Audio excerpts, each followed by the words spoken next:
how could we have prevented this? So let us now watch the small video clip of Parashakti's revelation on the 31st of May.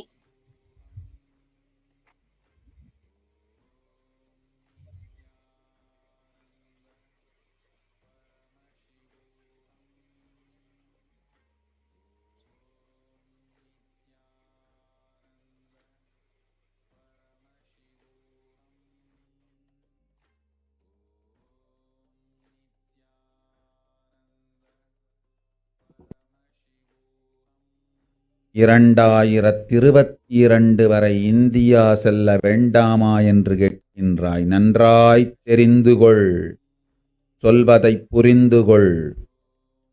இந்த பெருநரகமான கிருமி போஜனம் இந்தியாவிற்குள் வரக்கூடாது என்பதற்காக 2020 பாரதம் முழுவதும் 12 ஜோதிர்லிங்கமும் பாத யாத்திரை செய்திடவே என் மகன் மூலமாய் திட்டமிட்டிருந்தேன். படுபாவிகள் ஓடத்தின் மாலுமியை ஊர்விட்டு துரத்தினார்கள். என்ன நடக்கிறதென்று பார். முறையாக கைலாய நாட்டின் தலைவனாக நிறை மரியாதையொடு நல் மதிப்பொடு என் நிஜாவதாரம் நித்யானந்தன் திருவடி மீண்டும் பாரதத்தில் பட்டு பாத யாத்திரை செய்த பிறகு மட்டுமே நீ அங்கு செல்ல வேண்டும். அதுவரை உன்னை காத்து செல்லாதே. ஓம் ஓம் ஓம்.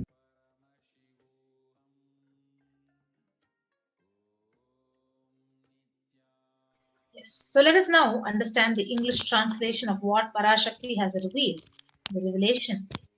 For this huge Kirimi Bojanam, hell not come to India in 2020 itself. I had planned to do Padayatra throughout India and the 12 Jyotirlingas through my son, Swamiji.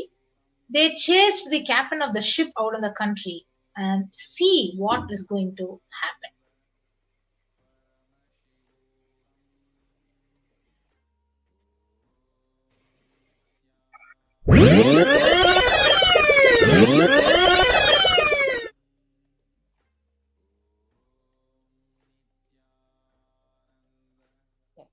These are the revelations that the Supreme Pontiff of Hinduism had envisioned for the Padayatra in 2017 itself. Want to do 1 year Padayatra specially for this purpose in 2020. 2020, planning for a full year. I'm going to walk from Rameshwaram to Amarnath. 1 year with 10,000 people, just walking all over India to spend time with people. 2020 there will not be any program other than Padayatra and just spending time with people. Just walking. Of course, 10,000 people will be walking with me. Maybe 200 vehicles to carry our food and all the other items, transportation. Enjoying the river banks, forests, and time with nature. 10,000 people manifesting powers, walking from village to village. What do you think will happen?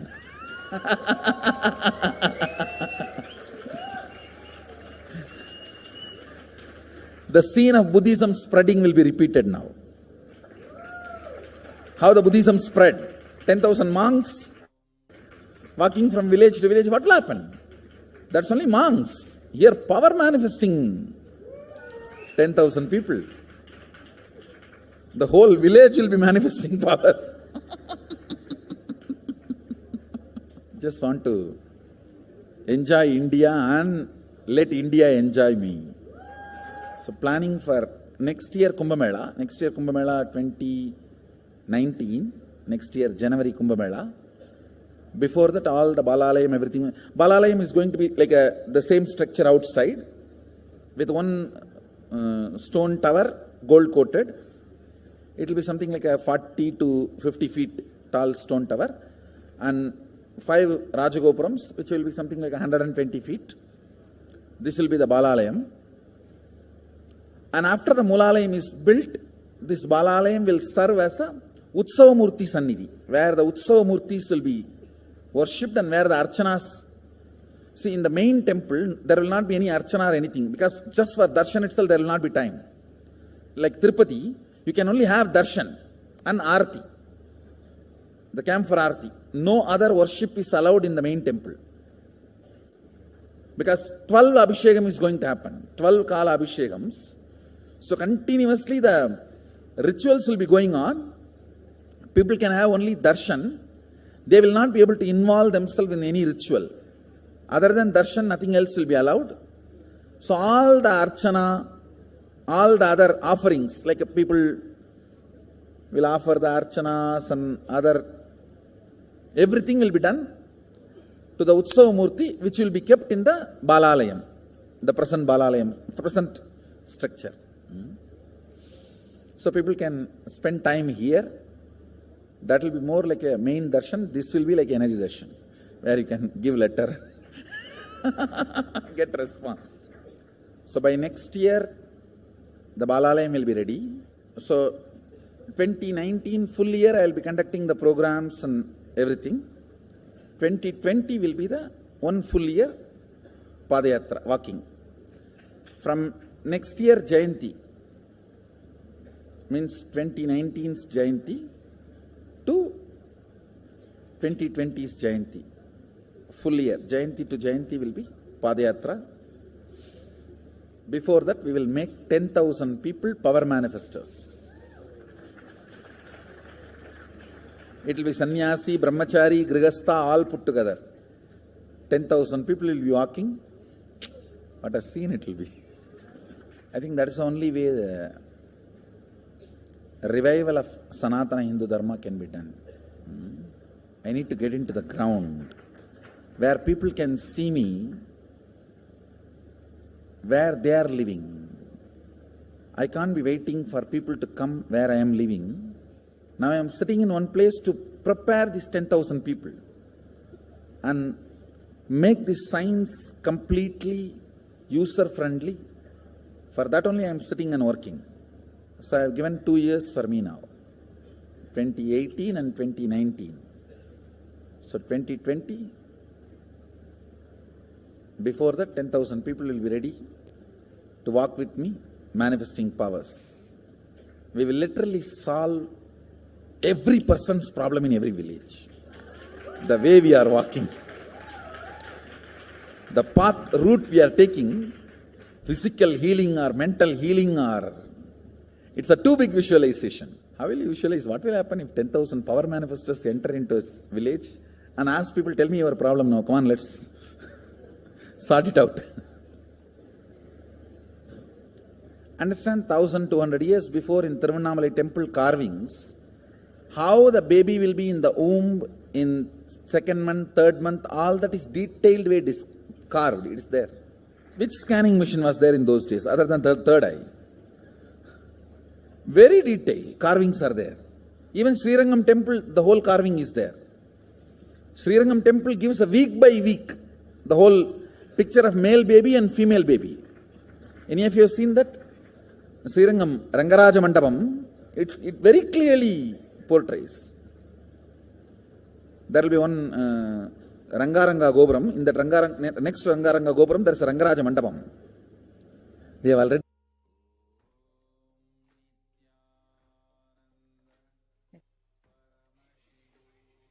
The Supreme Concept of Hinduism, from the age of 10, has been enriching people and preparing them for this Padayatra to save them from this pralaya. It is not just from 2017 when he revealed his vision to the world, but from the age of 10 itself.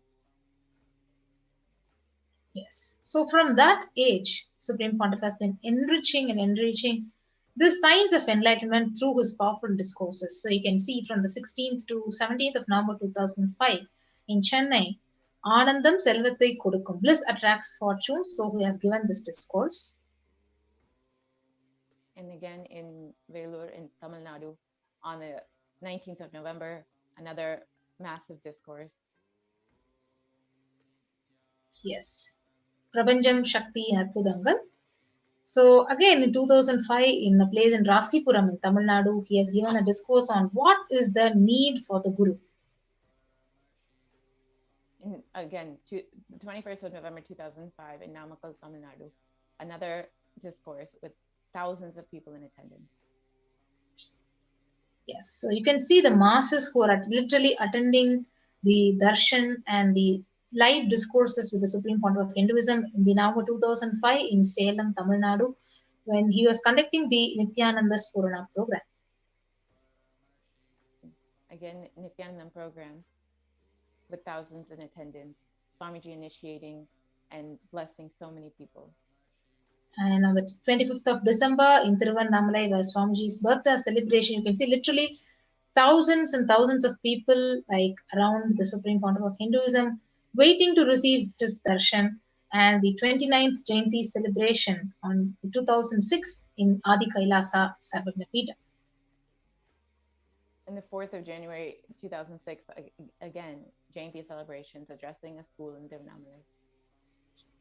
And again, this is one of the Nithyananda Purana programs which Swamiji is conducting in the Tamil Nadu, and the Guru Purnima celebrations. And Bhakti's Purna program again.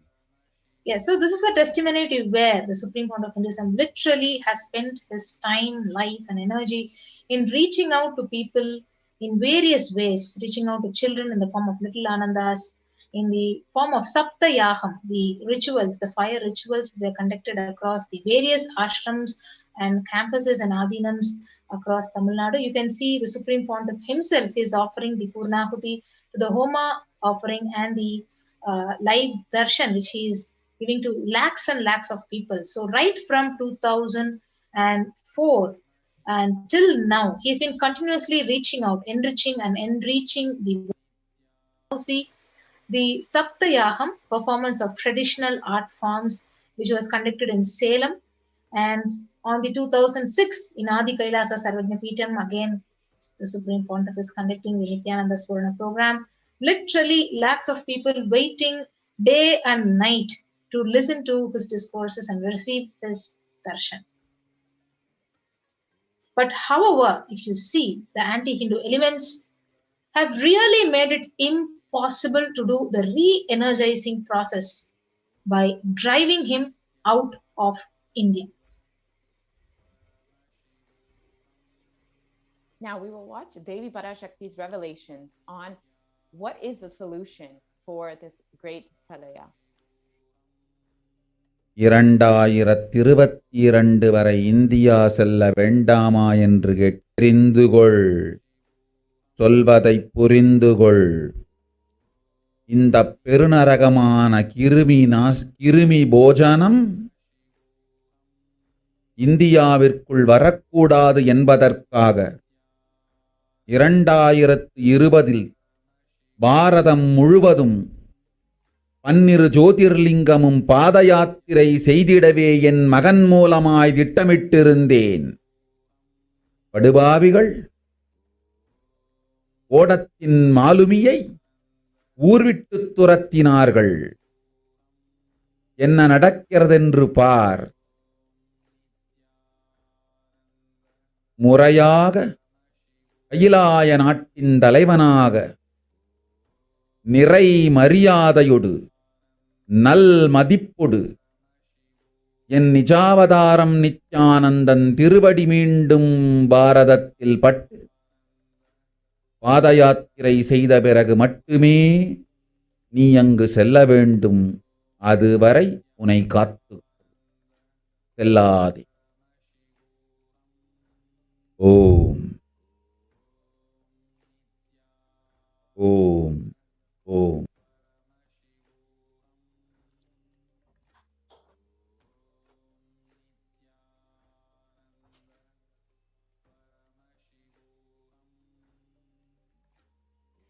Yes, as we look around us, we see what the Vedic civilization has forewarned us. Yes, so Kali Yuga is the worst of all the four yugas, where man itself will be his worst enemy. So if you see in the Kurma Purana, ancient scripture, where the sage Vyasa, he echoes the Rishi's declaration saying, Idam Kaliyugam Ghoram Sampraptam Pandunandana Tato Gachami Devasya Varanasim Mahapurim Asmin Kaliyuhe Gore Loka Papanuvartinaha Bhavishyanti Mahapapa Varnashrama Vivarjitaha Nanyat Pashyami Jantuna Muktva Varanasim Purim Sarva Papa Prasamanam Prayaschittam Kalo Yuge. In Yes, the Kurma Purana, the sage Vyasa echoes this declaration. The translation goes, this Kali Yuga is the worst of the four yugas. And in all the worlds, people are sinful and forget the dharma of four varnas and the four ashramas. In fact, men are so sinful that no prescribed penance atones for this great sin. The only place which is free from such sins is the great city of Varanasi, the Mahapuri. yes.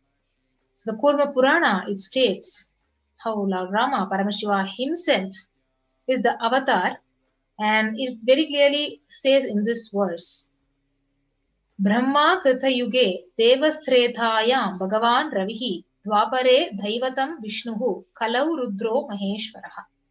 Brahma is the presiding divinity or Devata for Krita Yuga. In Treta Yuga, which is the second cycle of time, it is Bhagavan Ravi, the Surya, in which appeared Sri Rama. In Dwapara Yuga, the third cycle of time, the presiding divinity is Vishnu. And in the Kali Yuga, the fourth cycle of time, the current age, the presiding deity, the avatar is Rudra, Lord Maheshwara, who is Maha Sadashiva. So on the 2nd of January 1978, Paramashiva himself, out of his deepest compassion to protect humanity, descended into the form in the Nijavatara of the Supreme Pontiff of Hinduism, Jagat Guru Mahasannidhanam, His Divine Holiness, Bhagavan Nithyananda Paramashivam. So in 1979 would have been too late. So let us now watch this video.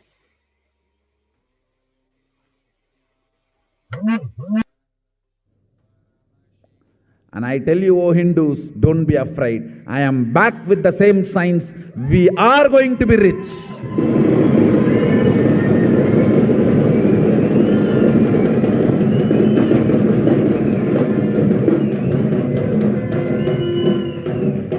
It is not lost.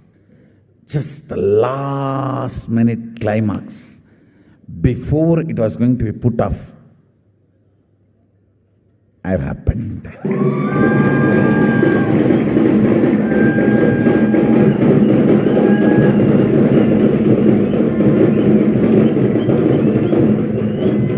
(1979) would have been late. 1979 would have been late. If I had time, I would have sent only ambassadors. Because no time, I have to get up and come directly.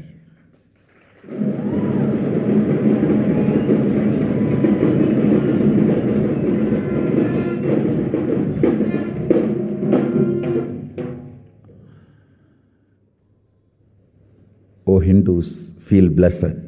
Science is not dead. It is available. I have everything needed to bring that science back to life and establish its legitimacy.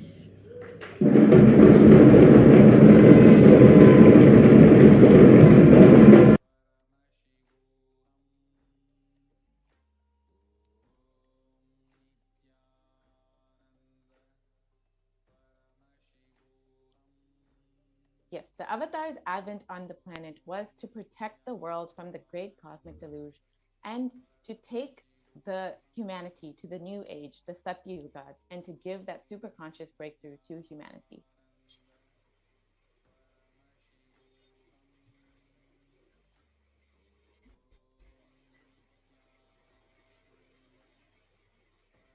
So now we listen to Parashakti's readings on 30th. ஓம் ஓம் உலக மக்களே கேளுங்கள். கலி முற்றி கலி கழிந்து புதுயுகம் சத்தியயுகம் புறப்பட வேண்டிய காலம் வந்ததனால் வந்திருக்கின்றது இந்த பெரும் பிரளயம்.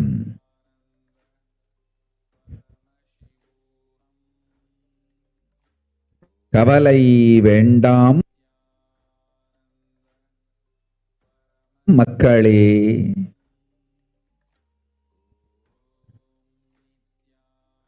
நித்யானந்தன் வடிவம் தாங்கி நாமே இங்கு வந்திருக்கின்றோம். நித்யயுகம் செய்வோம், நித்யயுகம் சத்தியயுகமாய் மலரும் இங்கு. ஆனந்தமாக இருங்கள்.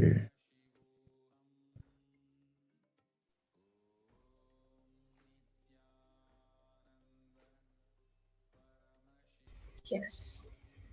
So what is the translation of Parashakti's revelation? So people have matured and over time has come for Satya Yuga to happen. So this great pralaya has come.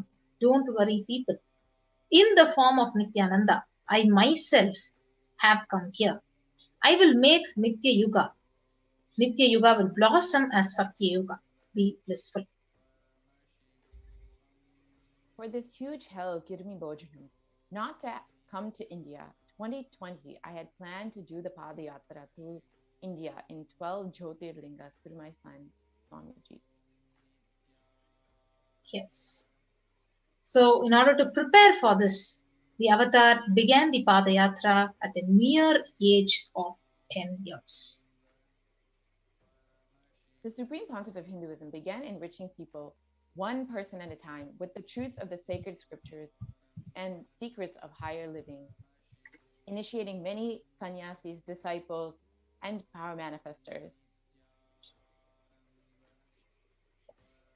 So even as the Supreme Pontiff was 14 and 15, all of his classmates recalled the yatra where the Supreme Pontiff led all of them from Gudiyatham, Tamil Nadu, to Tiruvannamalai, his birthplace, and a huge spiritual pilgrim site. When the Supreme Pontiff of Hinduism was 19 years of age, all his fellow monks at the Ramakrishna Mutt recall the yatra where the Supreme Pontiff of Hinduism led them from Chennai, Tamil Nadu to Tiruvannamalai, his birthplace, and gave them an unforgettable pilgrimage trip experience.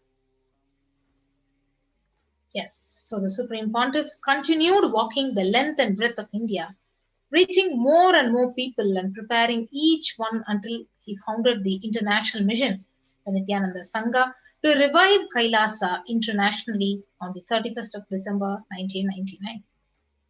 And here you can see the Supreme Pontiff of Hinduism when he established the first Kailasa enlightenment ecosystem in Tiruchengood, Tamil Nadu in South India on the 14th of April 2001.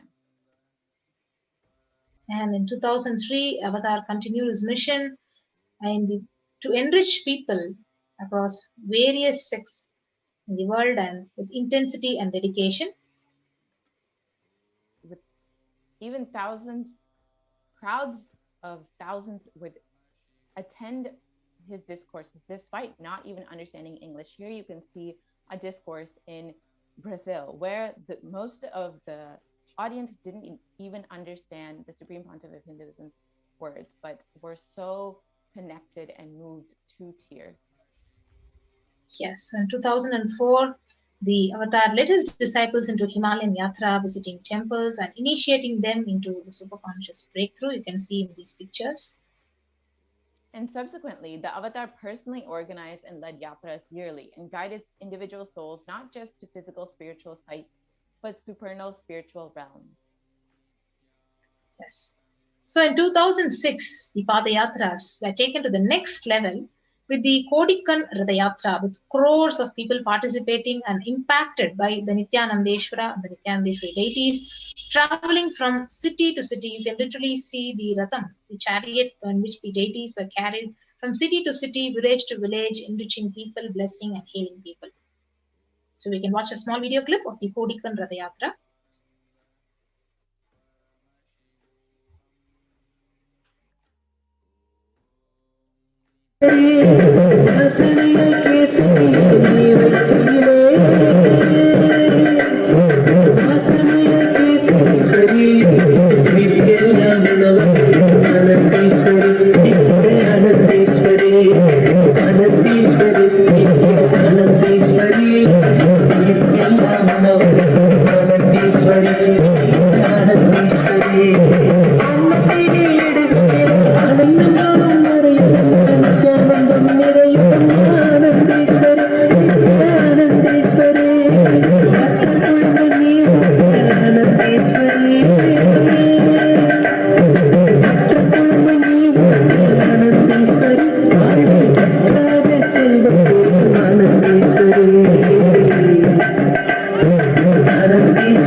Yes, now you have watched the clip where the Supreme Pontiff of Hinduism himself took on the Kodikan Ratha Yatra and blessing lakhs of people, and he is doing the Abhishekam to the Sanctum Sanctorum of the Nithyanandeshwara, Nithyanandeshwari Parashakti and the Swayambhu Nithyanandeshwara in Bangalore in the southern India. The deities were energized as Achavataras to radiate the energy of Paramashiva and Parashakti to create the Adi Kailasa Sarvanyapita as a ship to save humanity from the great Pralaya. These deities that were on the Kodikan Ratha Yatra are the ones that Swamiji himself established as the main deities in Adi Kailash. So you see, these are the various deities which was directly consecrated and the Prana Pradishta was done. The Kailasa in Tirchankodu, Adi Kailasa Sarvanyapitham in Bangalore, and the Kailasa in Hyderabad. In 2008, the Avatar created and energized the Nithyananda River, the Ananda Lingam, which would protect anyone who bathes in its waters from the deadly COVID-19 disease. And here you can see the Supreme Pontiff of Hinduism himself. जनमसहस्राक्षाय च जगधन्मने जनमो गिरिशाय जिपिविष्टाय जनमो मेढुष्टमाय च शुमते जनमो स्रस्वाय च वामनाय जनमो बृहते च वर्षीयते जनमो वृद्धाय च संवृद्धने जनमो अग्र्याय च प्रथमाय जनम आशवे च जिराय च नमः शीघ्रियाय च शीघ्राय च नमः ऊर्म्याय च वस्वन्याय च नमः स्रोतस्याय च दीप्याय च नमो ज्येष्ठाय च कनिष्ठाय च नमः पूर्वजाय च परजाय च नमो मध्यमाय च अपगल्भाय च नमो जगन्याय च बुद्ध्याय च नमः सोभ्याय च प्रतिसर्याय च नमो याम्याय च क्षेम्याय च नमः उर्वर्याय च खल्याय च नमः श्वोप्याय च अवसान्याय च नमो वन्याय च कक्ष्याय च नमः श्रवाय च प्रतिश्रवाय च नमः आशुषेणाय च आशुरथाय च नमः शूराय च अवभिन्दते च नमो वर्मिणे च वरुथिने च नमो बिल्मिने च कवचिने च नमः श्रुताय च श्रुतसेनाय च नमो दुन्दुभ्याय च हनन्याय च नमो धृष्णवे च प्रवृषाय च नमो दूताय च प्रहिताय च नमो निषङ्गिने च शुधिमते च नमस्तीक्षे च वेजायुधिने च नमस्वायुधाय च सुधन्वने च नमस्कृत्याय च पथ्याय च नमः काट्याय च नीप्याय च नमः सूप्याय च सरस्याय च नमो नाद्याय च वैशन्ताय च नमः कूप्याय च वट्याय च नमो वर्ष्याय च नमो मेघ्याय च विद्युत्याय च नमः ईर्ध्याय च तप्याय च नमो वात्याय च रेश्म्याय च नमो वास्तव्याय च वास्तुपाय च ओम नमः सोमाय च रुद्राय च नमः ताम्राय च अरुणाय च नमः शृंगाय च वशुपतये च नमः उग्राय च भीमाय च नमो अग्रे वधाय च दूरे वधाय च नमो. And then in 2009, the Avatar held another Kodikan Ratha Yatra and garnered international attention, creating a movement where போல நின்பதம் கண்ட என் மனோ நித்ய சத்குரு நித்ய சத்குரு நித்ய சத்குரு நித்யனே நித்ய சத்குரு நித்ய சத்குரு நித்ய சத்குரு நித்யனே நின்முகம் நீனைந்து இங்கு நிர்மலமாகவே ஆனதே இதய சக்கரம் அனகதமும் இனிமையோடு திறந்ததே. நித்ய சத்குரு நித்ய சத்குரு நித்ய சத்குரு நித்யனே. நித்ய சத்குரு நித்ய சத்குரு நித்ய Sadhguru நித்யனே.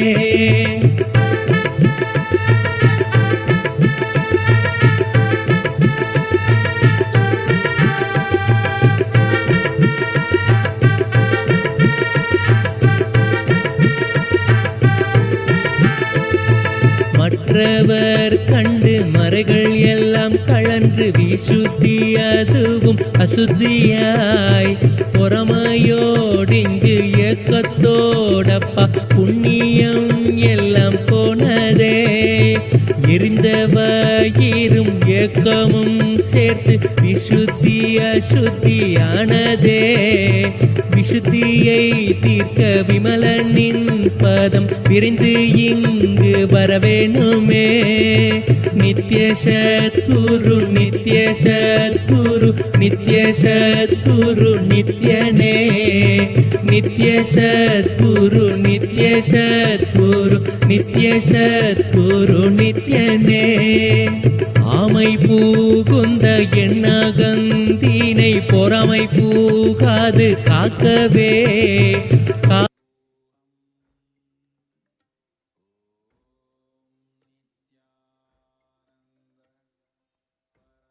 Wherever the avatar's feet have graced the planet Earth, the seeds have been sown of super consciousness.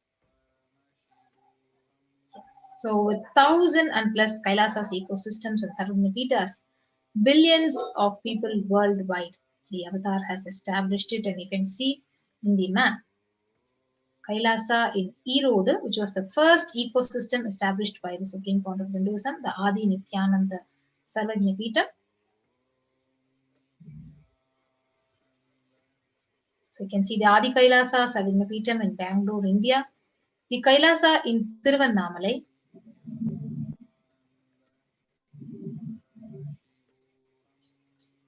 The Kailasa in Columbus, Ohio. Yes. So we can see the deities and the ecosystem which was personally revived by the Supreme Founder of Hinduism. Kailasa in Los Angeles in USA.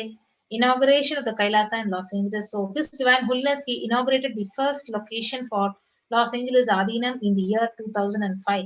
And after the rituals took place, the devotees offered Pada Puja to him. Here are more photos of the deities in Los Angeles. And the Kailasa in San Jose, which was established by the Supreme Pontiff in 2009, where the Nithyanandeshwari deities and is exactly resembling Madurai Meenakshi temple was consecrated by His Divine Holiness, installed and energized directly by him. So you can see these various pictures of the temple in the Nithyanandeshwara temple in San Jose. In the Kailasa in Seattle, where His Divine Holiness himself consecrated all the deities, including the Nataraja. Yes. So you can see the Seattle Adinam, a very powerful energy center for the people in the Pacific Northwest in US region. So where these deities were also consecrated and installed by His Divine Holiness personally. And Kailasa in Houston, Texas. So with the blessings, Nithyanandeshwara Paramashiva Hindu temple was consecrated through Prana Pradishta on 2017 of Feb 24th on the Maha Shivaratri day. You can see the beautiful Linga, Swamiji and the Meenakshi in the Kailasa in Houston, Texas.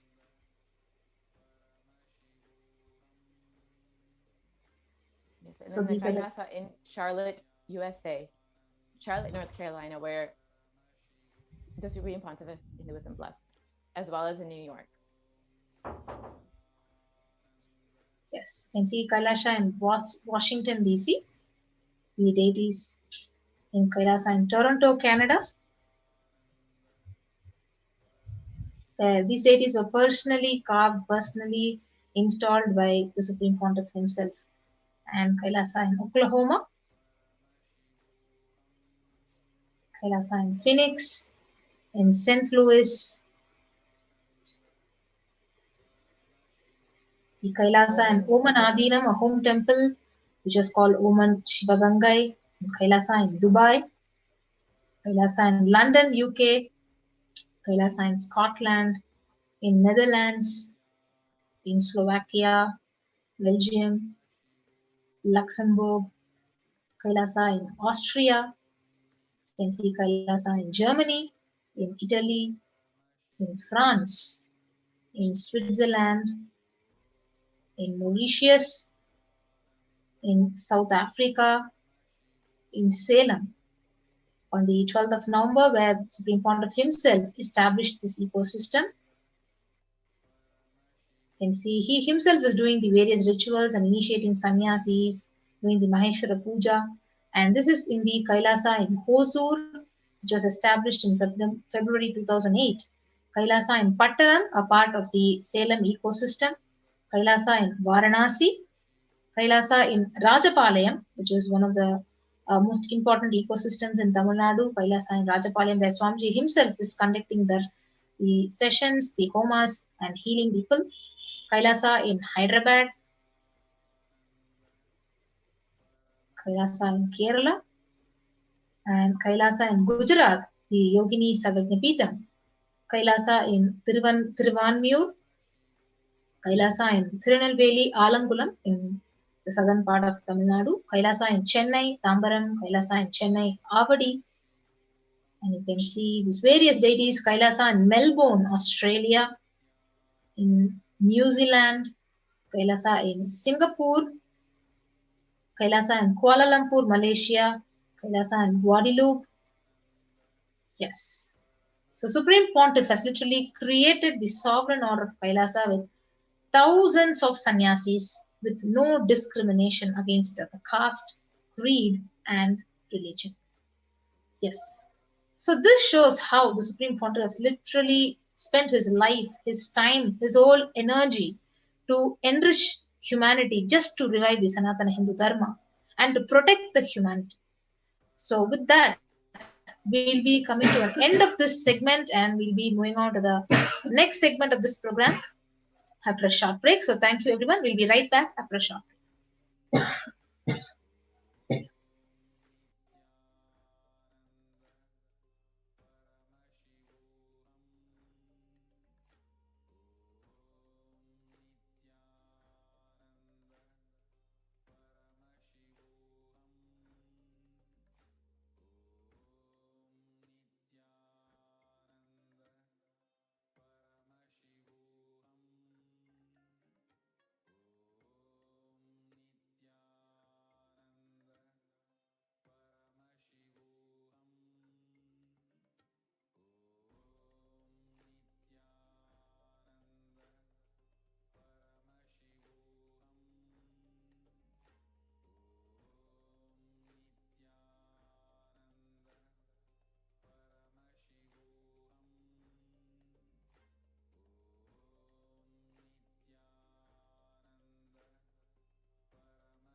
Nithyananda.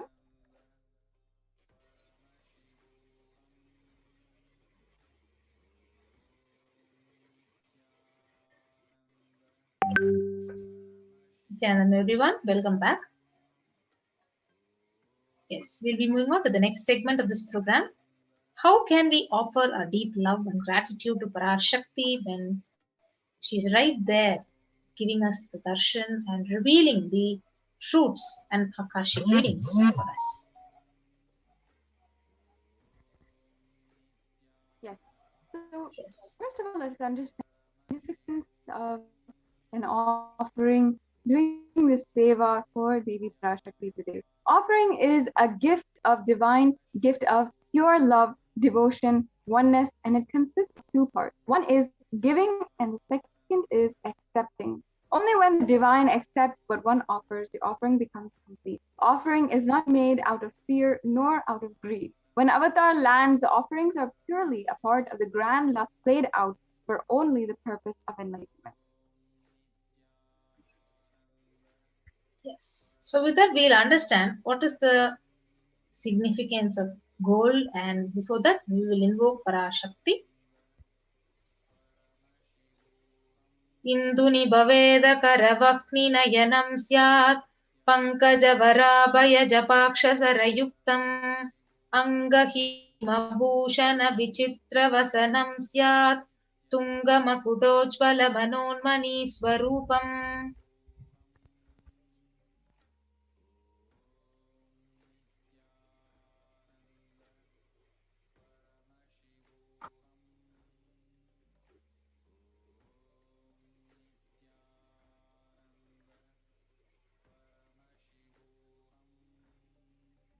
Yes. So Yes, moon-like the meaning face.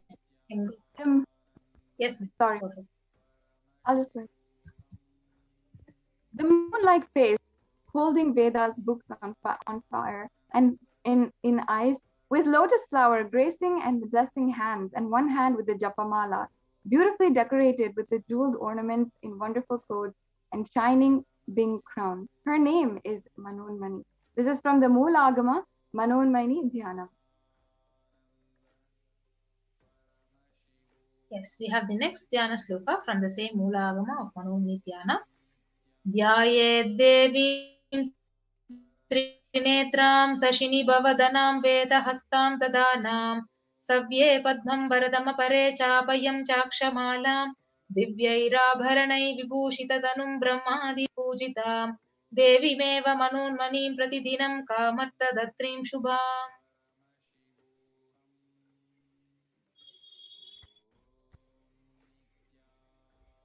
And the translation. I meditate on Devi with 3 eyes glowing like a moon and hold the Vedas, lotus and gracing with the gracing and blessing hands. She is wearing beautiful ornaments. She is worshipped by Brahma and many gods and showers auspicious boons for all actions every day.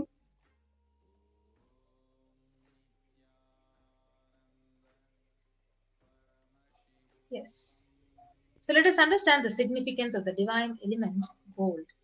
So the Atharva Veda beautifully says, triply born by birth is this gold. From the atoms of Agni is one.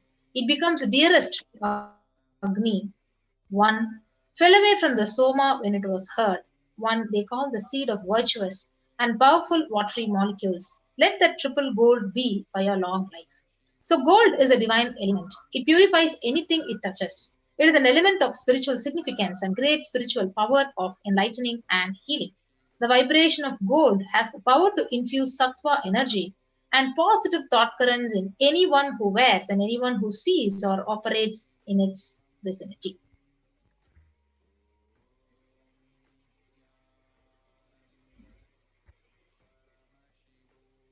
Yes, gold is present in all the scriptures, Agamas, Vedas, Shrutis, and Smritis, in the Itihasas and Puranas. It is in all Hindu scriptures, and it is abundantly the most auspicious and the purest metal, which purifies even the being. In the Hindu civilization, everything was built in gold.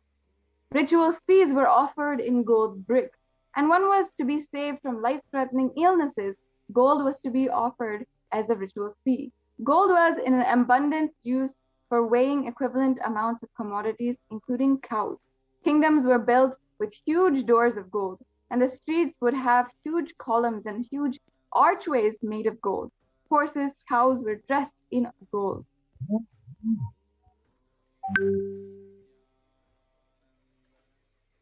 Yes. So Hindu civilization thrived on the banks of rivers of gold. Indus River was called Hiranmaya. In Rig Veda, the river Saraswati was called Hiranyavarthini in Atharva Veda.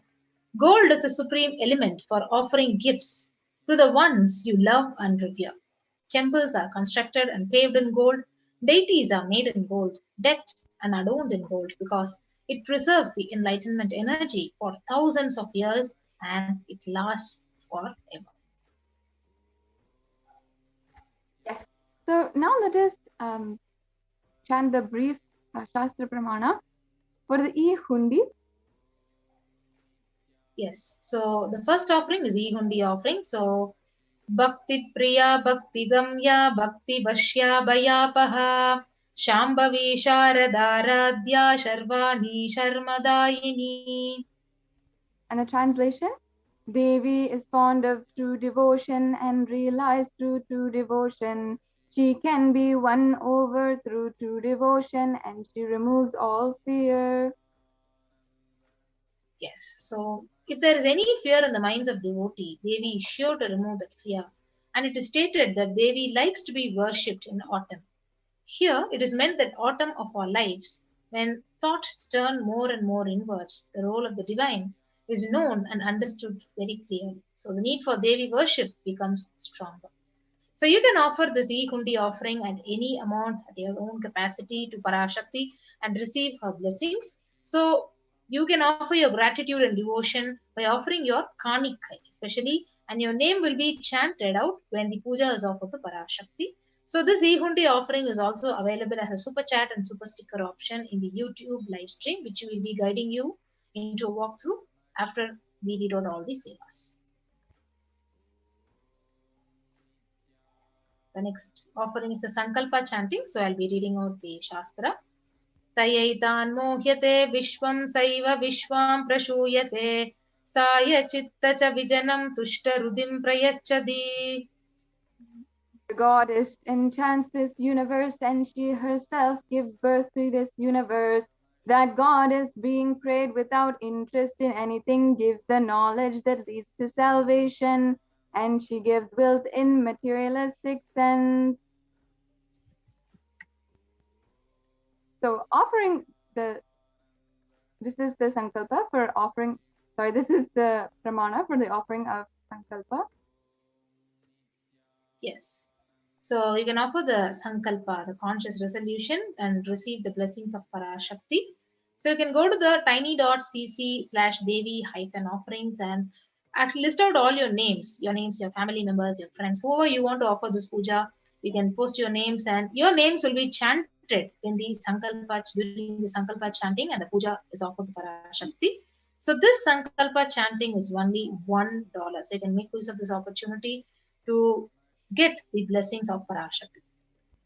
So the next offering is the offering of Sahasranama Swarnakasu. So the Lalita Sahasranama verse, it says, Nama Parayana Prita, means she who likes the repetition of her various names. Yes. And this offering of 1,008 names of Devi Parashakti, it's a very special and unique Archana offered to Mahameru of Devi Parashakti. You can offer a gold coin inscribed with each of the 108 names and receive the blessings to have the Ananta Kalyana Gunas. All the divine qualities of Devi Parashakti will be graced upon you. Yes. So you can offer this golden coin, which at three sizes, $75, $151, and $251. The next offering is the offering of Mukta Anguti, the finger ring with a pearl, to Parashakti. So the Meenakshi Pancharatnam, it beautifully says, Muktahara lasat kirita ruchiram purnendu vaktra prabham shinjannu pura kinkini manidaram padma prabhabasuram sarva bhishta phalapradam girisutam vanirama sevitam Meenakshim pranatosmi santatamaham karunyavaram nidhim. And I'll be chanting the translation in English. I bow down to the goddess Meenakshi, whose crowns has garlands of pearls and face shining like the full moon, who wears anklets that are studded with gemstones and has small bells, who is shining like the splendor of a lotus, who grants all the wishes, the daughter of the mountain, who is worshipped by the goddess Vani and Rama. I remain ever bowing to the goddess Meenakshi, the ocean of compassion. Yes. So you can offer the finger ring with the pearl, the Mukta Anguti, Parashakti, and literally be showered by her compassion and pure love in all your business endeavors. So you can now offer it at $251, $501, or $750. The next offering is offering of Swarna Padma Pushpam, the golden lotus. So the Kamika Agama, it says, all the Kailasa should be wound around with suitable thread and covered with new cloth. So they should be adorned with lotus flower made of gold.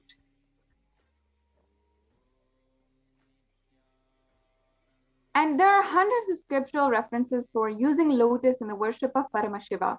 Almost everything in the worship of the ultimate involves a consecration of deities of worship, or meditating on the mudras and asanas used during worship involve the lotus flower, the lotus leaf, the lotus pericarp, and the lotus petals. The lotus is a very divine flower. The Shakti of Paramashiva is also called a lotus, and the base of Paramashiva Linga is a lotus. The disciple of Paramashiva is considered as a lotus, about to bloom. And you can offer the gold lotus in any size you wish to be blessed, to have the state-based power and being of Devi in your inner space amidst any and every adversity in your life. Yes, so Swarna Padma Pushpam you can offer at $600. The next offering is the offering of Swarna Metti, the golden touring. So the beautiful verse, it says, Nakadi diti sanchanna namajjana tamoguna padadvaya prabhajala parakrita saroruha. So here the translation of this verse is, you whose brightness from toenails destroy the darkness of ignorance, from the minds of your devotees who prostrate at your feet, you whose brightness from your 2 feet overpowers that of the lotus flower. Yes, so you can offer the touring to Parashakti, adorning her sacred feet, and be in constant gratitude to receive her blessings in any adverse situations, most difficult aspects of your life. So you can offer the Swarna Metti at $750. Yes, the next offering is the Swarna Mangtika, the golden hairline jewelry. The Sudha Sarabi Varshini. So she who makes the nectar flow in all our nerves from the Sahasrara, she who gives a pleasant experience of the ultimate. So the Mangtika represents the nectar flowing from the Sahasrara chakra, which is fully opened.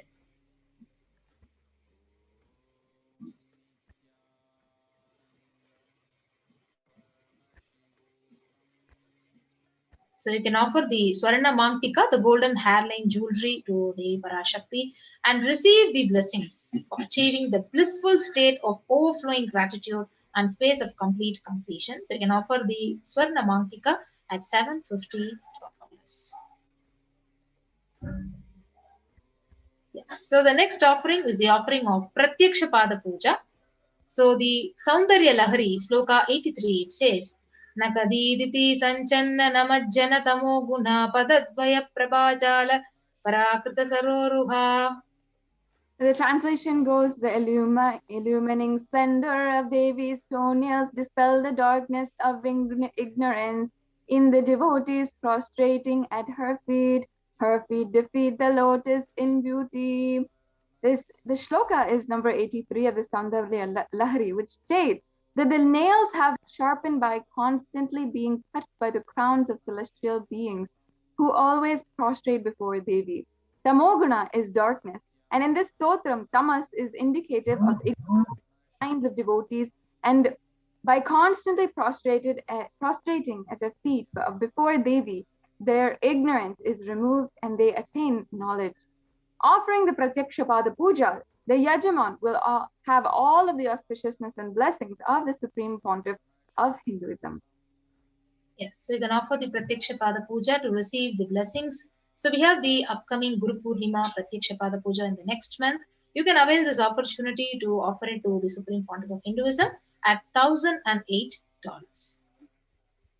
So the next offering is the offering of Vastra Seva, the sacred cloth offering to the Supreme Pontiff of Hinduism and Parashakti. So you can offer this along with the Pratyakshapada Puja at $1,008 and receive the blessings and auspiciousness of His Divine Holiness Bhagavan Nithyananda Paramashivam.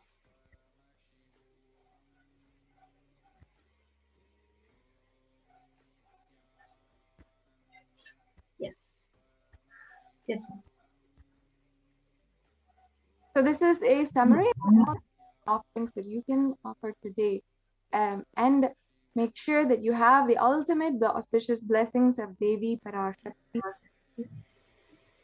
Yes, so this is the compilation of all the offerings which you can offer to Parashakti, the E-Hundi, the Sankalpa chanting, the Devi Sahasranama Kasu, the Mukta Anguti, which is the pearl finger ring, the golden lotus flower, the Swarna Metti, Swarna Mangtika, and Pratyakshapada Puja along with the Vastra Seva. So now we move on to the procedure of how to offer all these various sevas to Parashakti when you're going to be having her darshan. So if you're ready to offer any one of these sevas, but you have an intention, but you're interested in offering, but still you need help in manifesting, you can go ahead and click onto this link tiny.cc/Bhavasamadhi and fill out all the details and you can seek for your help.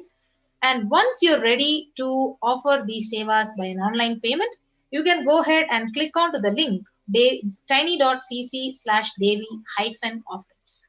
So once you're done with making an online payment and offering the seva to Devi Parashakti, you can move to the next link to submit your details for the puja, for your names to be chanted when the puja is offered to Parashakti. The link is tiny.cc/Sankalpa 2021.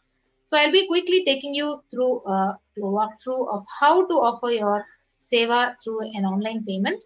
So when you click on to tiny.cc/Devi-offerings. So when you click onto that link, you'll be guided to this page where it says Parashakti Bhavasamadhi Darshan donation. So you can go ahead and choose an option. So there are various options of the sevas which you can offer to Parashakti. For example, you're choosing the Pratyakshapada Puja. So it shows $1,008. So go ahead and add it to the cart. So once you click onto the option add to the cart, you'll be guided to the next page, which is now projected. So you'll be guided here and you can go and click on to proceed to checkout. So once you proceed to checkout, you will be guided to the billing details where you need to be filling out all the details required and your order details. And once you do this, you can place your order by clicking on to the right bottom option. So after you finish offering the seva to Devi Parashakti, you are now having the beautiful opportunity to actually write all your names of your family, your friends, your beloved ones in the link of the Sankalpa. So you can go to the Sankalpa link and click on to the next, where you'll be guided to the next page and fill out all the details that are required, your name, your city, your country, and don't forget to select the Devi Bhavasamadhi Darshan option and click on to next and submit this page so that your names would be chanted when the puja is offered to Parashakti. So not only that, we have another beautiful opportunity when the live darshan is happening, and even now you can go ahead with the live stream in the YouTube. And once you go to the live stream, you'll be guided to the live comment section here where you can see a super chat and a super sticker option. So you can offer the e-hundi donation, as a devotion, token of love and devotion to Parashakti by clicking on to any one of these options and offer it to Devi Parashakti. Yes. So with that, we come to the conclusion of this part of this segment of this program, and we'll be quickly moving on to the next segment of the program after a short break. So thank you, Nithyanandam.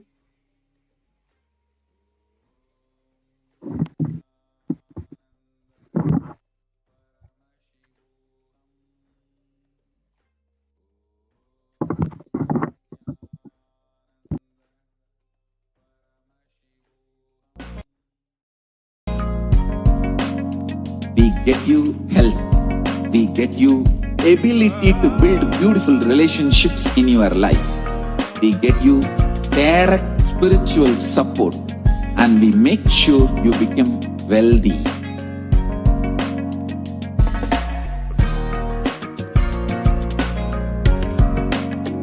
We won't stop giving you just good life. We will literally not stop till you live enlightened life. Manifesting the state of Paramashiva, space of Paramashiva, powers of Paramashiva, being of Paramashiva.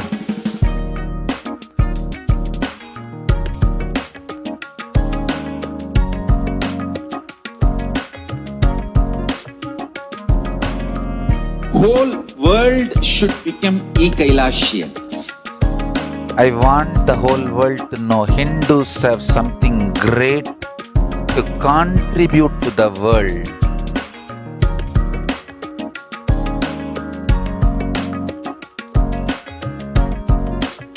We have something great to contribute to the world.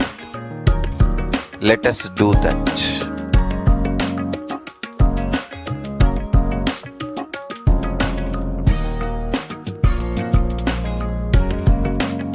Kailasa is proper customized spiritual service helping you to identify your root patterns of suffering. We have perfected the science of helping every individual from every cultural, religious, nationality background.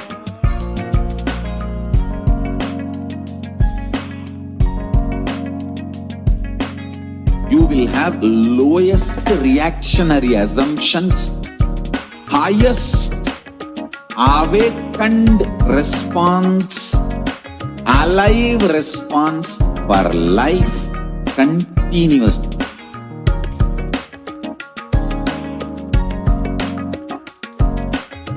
Kailasa is enlightenment ecosystem, literally enlightenment itself in your own home, wherever you are.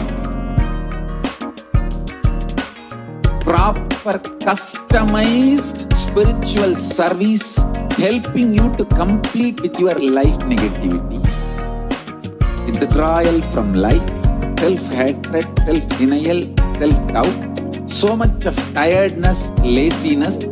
We can support you aligning your diet, your attitude, your aptitude, your understanding about life. We can help you with everything.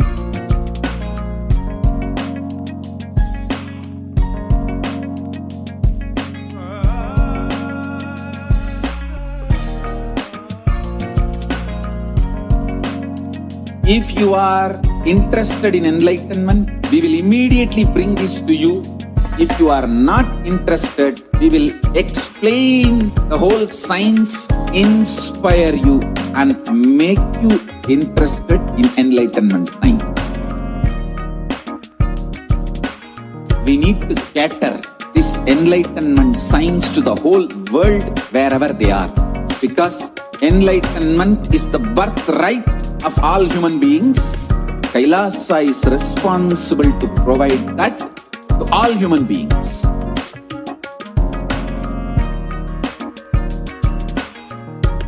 Kailasa is the totality of the knowledge I received from my gurus and practice manifested in my life, perfected by teaching millions of people from all cultures, time zones, backgrounds, genders, nationality, race, from every creed.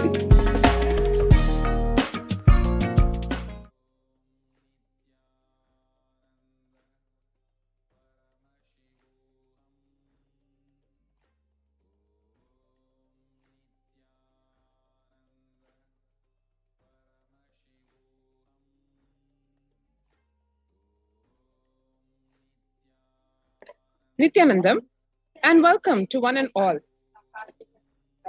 Today, we'll be going over a very unique aspect of the de facto spiritual embassies of Kailasas, COVID care protection centers.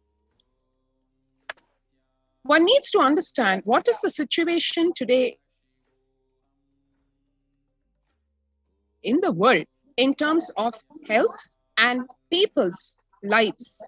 Today, if you see, the KFF.org has published the statistics where one can see that younger adults are more likely to report symptoms of anxiety and or depressive disorder during this COVID-19 pandemic. The graphs that one sees are really concerning, serious, because if you see the youth, the ages 18 to 24, 56%, 25 to 49, almost 50%. So the entire age group till almost half life of today's man's normal life is more than 50% impacted with anxiety and or depressive disorder, especially because of the COVID-19 pandemic. And then if you see above the 50 age group, from 50 to 64 is almost 40%, and 65 plus is almost 30%. So the entire population of the world affected not only by the physical problem of the corona pandemic, but also because of the mental disorders of anxiety and or depressive disorder because of the COVID-19 pandemic. The average share of adults reporting symptoms of anxiety disorder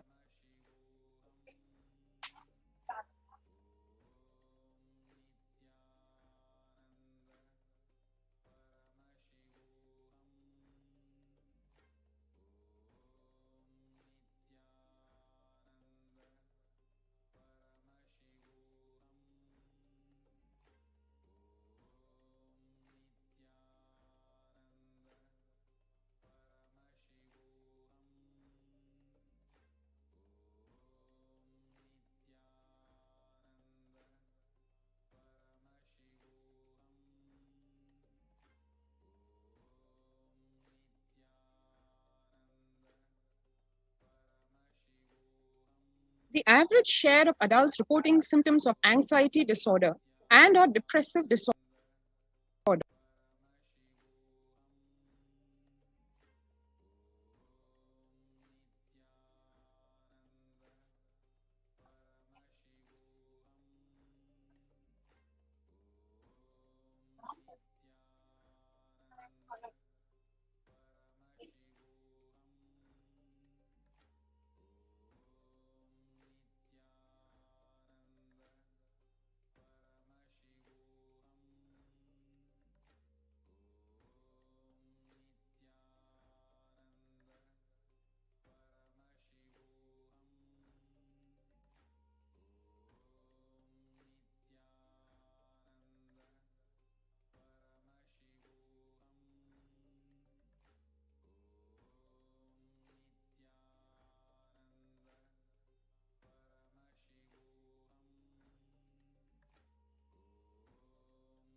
So one can see here, the average share of adults reporting symptoms of anxiety disorder and or depressive disorder in 2019 versus 2021. One can see here in 2019, as per the NHIS, it's only 11% of the people, whereas in January 2021, according to the Household Pulse Survey, it is a whopping 41%, which is almost 4 times the number in 2019. The share of adults reporting symptoms of anxiety and or depressive disorder during the COVID-19 pandemic by age, one can see here, indicates a statistically significant difference between adults ages 18 to 24. The data shown includes adults ages 18 plus with symptoms of anxiety and or depressive disorder that generally occur more than half the days or nearly every day. The data shown is for December 2020, and the source is the US Census Bureau and the Household Pulse Survey 2020. One can see here, 56% of the ages 18 to 24 adults, 48.9% in 25 to 49, 39% in the age group 50 to 64, and 29.3% in the ages 65 plus. How are you feeling today now? And this survey was conducted for various employees.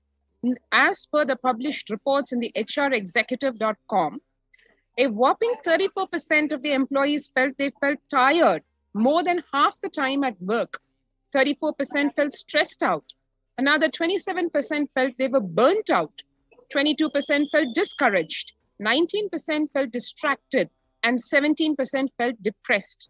Now that's a very alarming numbers, statistics for work-life balance, because as one knows, at work, it is not about feeling tired or stressed or burnt out or depressed. One should be feeling enthusiastic and ambitious and successful.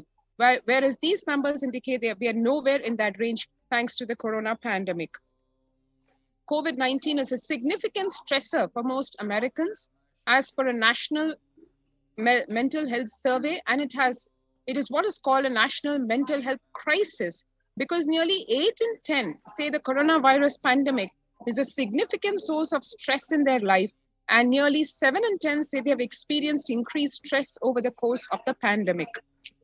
1 in 4 essential workers, which is 25%, are diagnosed with mental health disorders since the start of the pandemic.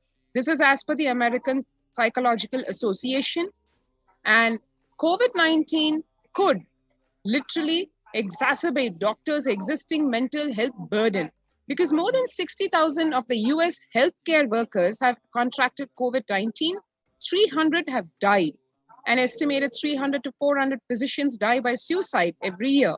Of the health workers who treated patients during China's COVID-19 outbreak, 50% showed signs of depression and 45% showed signs of anxiety, according to just preliminary research.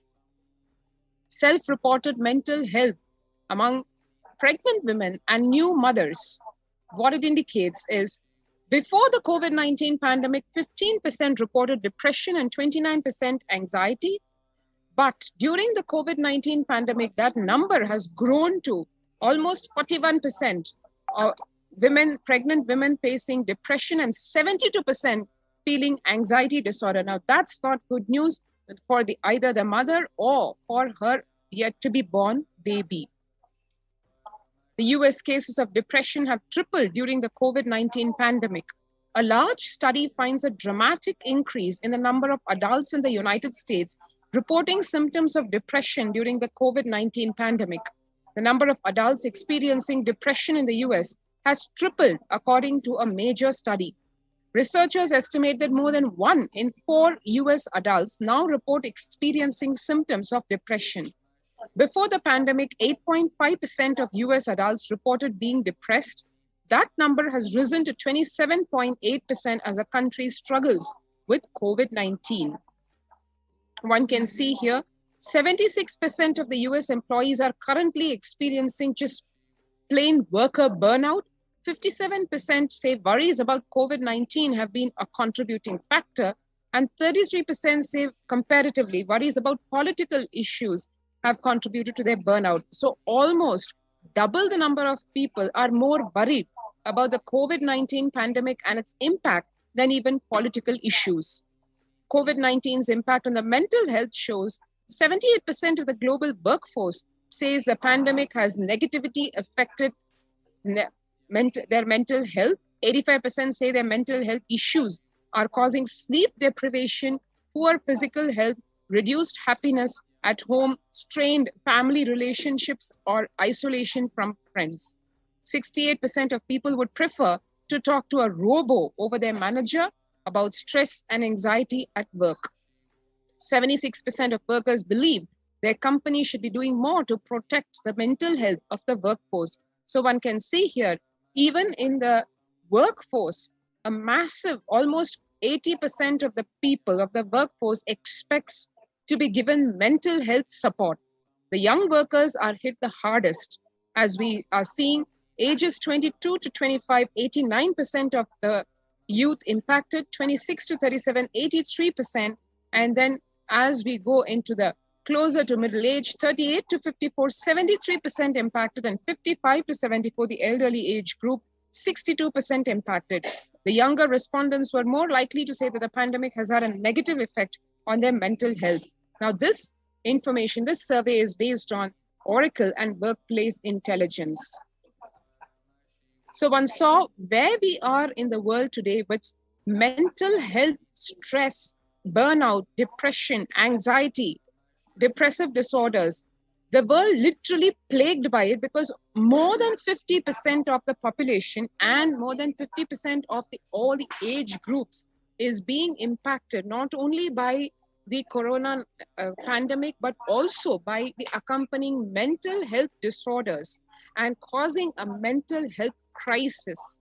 Now, this is exactly what the Supreme Pontiff of Hinduism, Jagat Guru Mahasannidhanam, His Divine Holiness, Bhagavan Nithyananda Paramashivam, in his Devi Parashakti Akashic readings had warned months back, and what the Supreme Pontiff of Hinduism, Nithyananda Paramashivam, had himself warned in satsangs over more than 2 years back about the onslaught of this corona pandemic and how it would be a pralaya that would engulf the planet, and how to save oneself from its after effects, and how this pralaya is today eating the whole planet, putting people in tremendous panic and worry.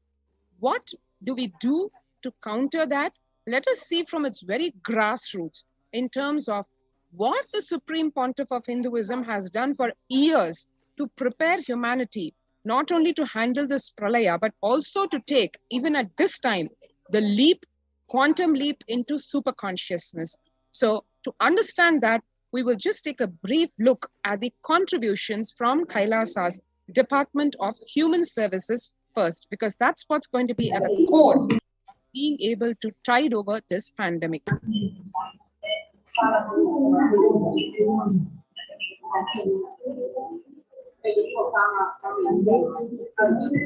The Kailasa's Department of Religion and Worship, in collaboration with the Department of Human Services and each of the Kailasa's temple ecosystem, consider the right to happiness as the highest right to all the humans.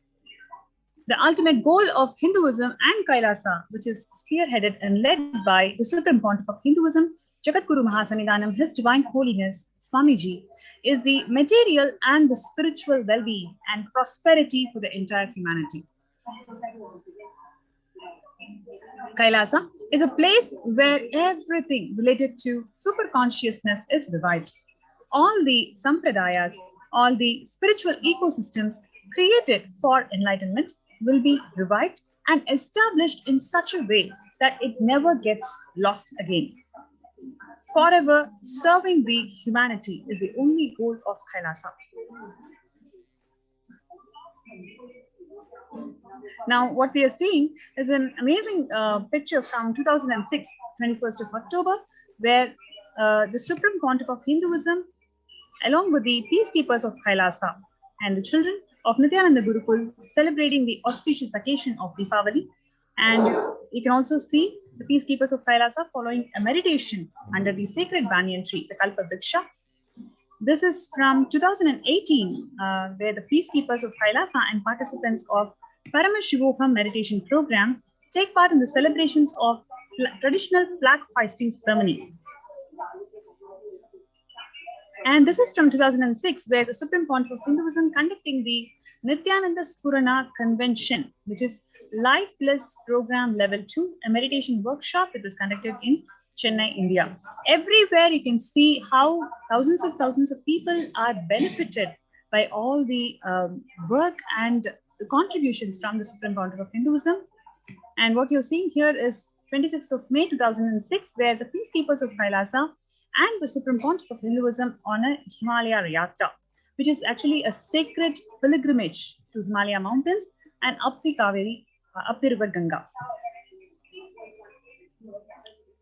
Yes, so this is very interesting picture.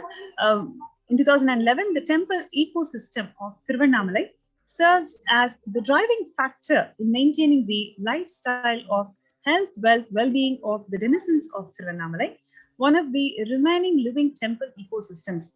That is what the Supreme Pontiff of Hinduism is reviving till today, the Arunachala Sarvagya Peetham.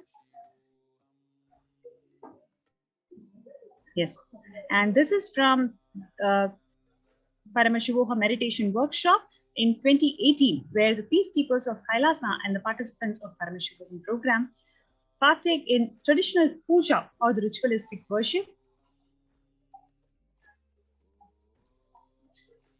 Yes, so this is a beautiful picture where you can see the Supreme Pontiff of Hinduism is leading the peacekeepers of Kailasa to take part in the Karaseva. Every activity or every activity of Kailasa, the Supreme Pontiff of Hinduism personally does it and personally inspires the peacekeepers of Kailasa to take it forward and contribute for the humanity. That's what you can see in this picture also, where the Supreme Pontiff of Hinduism himself doing the Karaseva and inspiring the peacekeepers of Kailasa to physically serve towards the cleaning and construction of the Adi Kailasa temple. By sheer hard work, the Kailasa ecosystems are all established and functioning and serving around the world. Almost in all the continents, you can see how beautifully the Kailasa ecosystems are flourishing and contributing to the humanity. Yes, so this is from 1994. The Kailasa in Tiruvannamalai, Arunachala Sarangangapeetham is traditionally passed on to the hands of the Supreme Pontiff of Hinduism from his Guru. And 2017, we have the Supreme Pontiff of Hinduism reviving the Kailasa ecosystem in Tiruvannamalai, where thousands arrive to celebrate the enlightenment ecosystem and traditionally to receive the blessings from the Swamiji.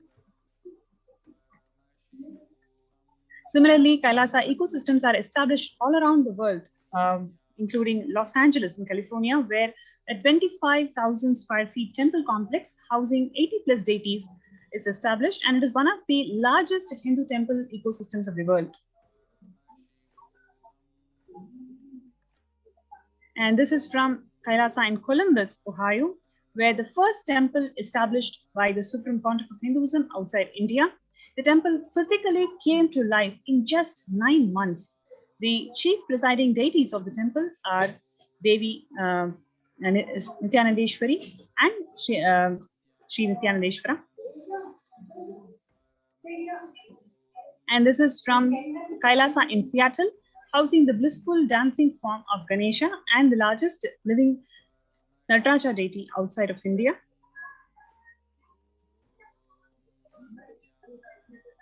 This is from Kailasa in San Jose, which radiates the energy of Madurai Meenakshi temple.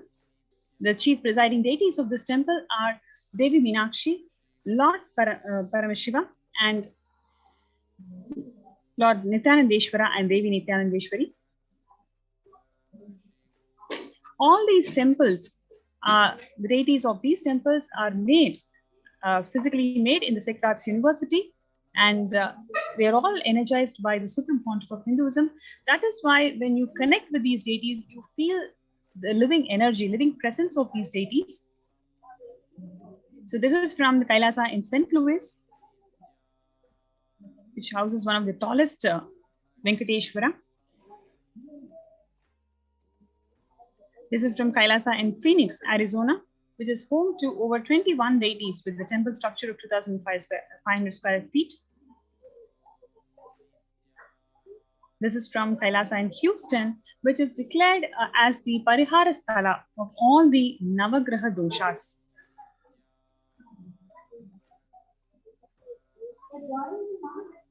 This is the Kailasa in Toronto, Canada, which was inaugurated in July 2011. And it houses all the 63 Nayanmars and 18 Siddhas as the deities. And especially in terms of Kailasa in Toronto, which is active and alive, contributing to the community since 2011 onwards. And it is blessed to radiate the superconscious energy of Kailasa. And the Kailasa goes on providing various temple services to the community, including Annadan, traditional Hindu ceremonies, etc. Now, one of the things that these temple ecosystems provide to the community is the opportunity to do the spiritual routine during the Brahma Muhurta and its effectiveness in overcoming the pandemic fatigue. So before we go to the segment, let's have a short break and we'll be right back.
So this absolutely perfected knowledge available to you, served to you in your home without even you moving out of your couch, free of cost.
Cures, which our Veda Agamas and the Supreme Pontiff of Hinduism, the reviver of authentic Hinduism, has revealed years ago, decades ago. What are the revelations to the world today by Devi Parashakti? First, let us see. I came as Nijavatara. I am blessing you. Listen. People, listen. To do good to all of you, I have taken the form of Nithyananda and came down as Nijavatara. People of India, listen. Carefully listen. Time after time, Bharatam is Jnana Bhumi, where enlightened beings come. We cannot make Jnana Bhumi as infertile. Enlightened beings have to come. They have to live. It has to flower. Few hypocrites because they are stuck in delusion. We cannot sacrifice the world. Cosmos cannot be destroyed. The ship I did to save the cosmos from being destroyed, that is called Adi Kailasa. The ship I did to protect beings from Pralaya is Adi Kailasa because of conspiracy of Drohis and enemies' rule. The captain has to leave the ship. 12th May, Devi further revealed, before 12 years, knowing the great deluge that is going to happen, all Aushadhas, by this Guru Purnima, that Jnana Rasavadam, Navapashana is going to flower. Allow people to come and take dip in the Navapashana flower. People, whoever comes and dip in Vaidya Sarovar, they will not have deaths. They will not have corona. Crores and crores of people will come in line. Every day they will come and dip in Ananda Lingam. Listen well to my words, Devi continued. For India, I made ship as protection. The Nithyananda Navapashana Lingam in Vaidya Sarovar. Go to Adi Kailasa. O Indians, listen. All those regretting losing Nithyananda Nijavatara without confusion and without talking just as lip service, go to Adi Kailasa. Crores of people will come there looking for health, Navapashana water feast and medicine to get health and protection and enlightenment. To protect India from the great destruction, I, Parashakti, made this huge ship. Even if captain is not there, ship is there. How is Kailasa saving lives? When the first world countries closed their doors, their borders, during this massive global emergency, Kailasa is the only nation that has opened its doors to all without exception. Pre-COVID care centers have been established, opened up across the entire India. These include Adi Kailasa in Bidadi, Bangalore, Salem Adinam in Tamil Nadu, Tiruvannamalai Adinam in Tamil Nadu, Rajapalayam Adinam in Tamil Nadu, Puduvai Adinam in Puducherry, Pattanam Adinam in Tamil Nadu, Siragapadi Adinam in Tamil Nadu, Sripuram Adinam in Hyderabad, Madurai Adinam in Tamil Nadu, Avattipalayam Adinam in Tamil Nadu, Hosur Adinam in Tamil Nadu, Baroda Adinam in Gujarat. The multiple free COVID care centers have opened across India as Kailasa rushes to aid India as India finds itself on the verge of the COVID-19 third wave. Various humanitarian services offered during the pandemic in Kailasa's de facto spiritual embassies across India, spiritual services offered during the pandemic in Kailasa's de facto spiritual embassies across India, and cosmic revelations being made on the global pandemic. The free humanitarian services offered during this pandemic in the de facto spiritual embassies across India include medical care in the form of allopathy, Ayurveda, and Siddha medicines, infrastructure to accommodate thousands of people, accommodation for multi-layered quarantine, emergency ambulances, ICU on wheels, personal protective medical equipment, food security management through food banks, and organic farming to sustain that sattvic vegetarian organic diet.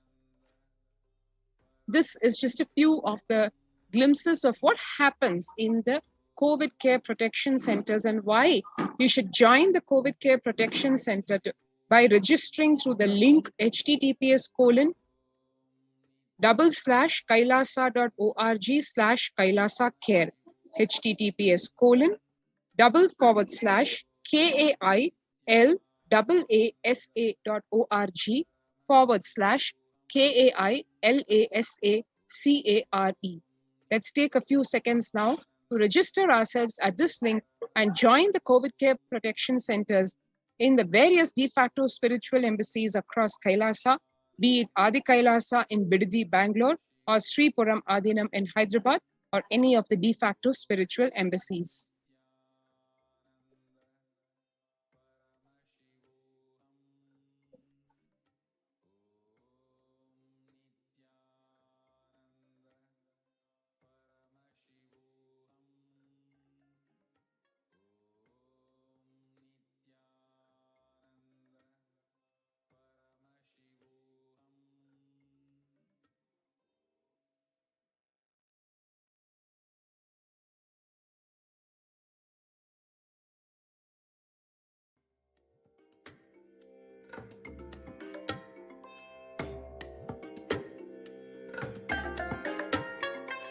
I bless you all.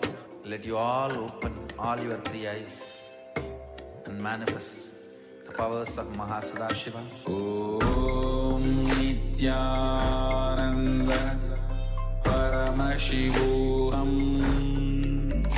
Om Nithyananda Paramashivoham.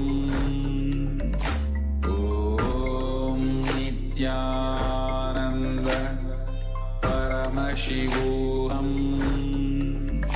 Om Nithyananda Paramashivoham. And if you have registered yourself, then now let's explore further about the COVID care protection centers in the de facto spiritual embassies of Kailasa. The spiritual routine that is an integral component of the daily lifestyle at the de facto spiritual embassies, including Adi Kailasa, Sripuram, Adinam, etc., how it protects you from the pralaya.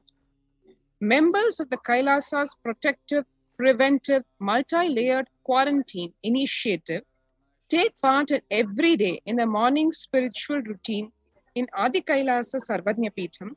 The morning spiritual routine consists of Nithyananda Yoga, Panchakriya, Nitya Pratyaksha Paduka Puja, Kashayam, Nitya Satsang. The Kashayam is what is called a herbal remedy to boost one's immunity. It is made using naturally occurring herbs which are grown in the organic farms in Adi Kailasa. The morning spiritual routine is the fuel to reach Kailasa.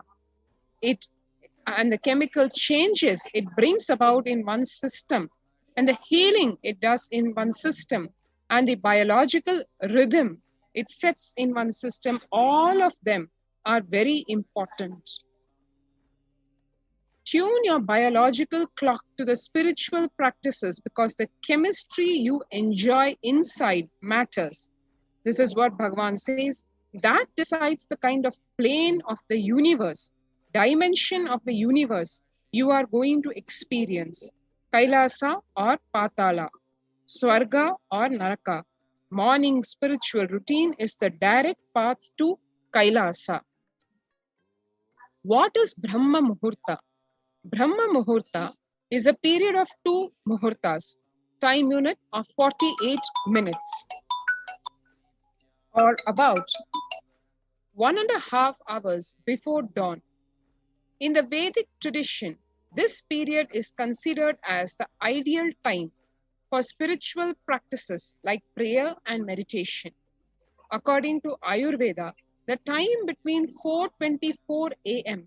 to 5:11 a.m. is known as the Brahma Muhurta.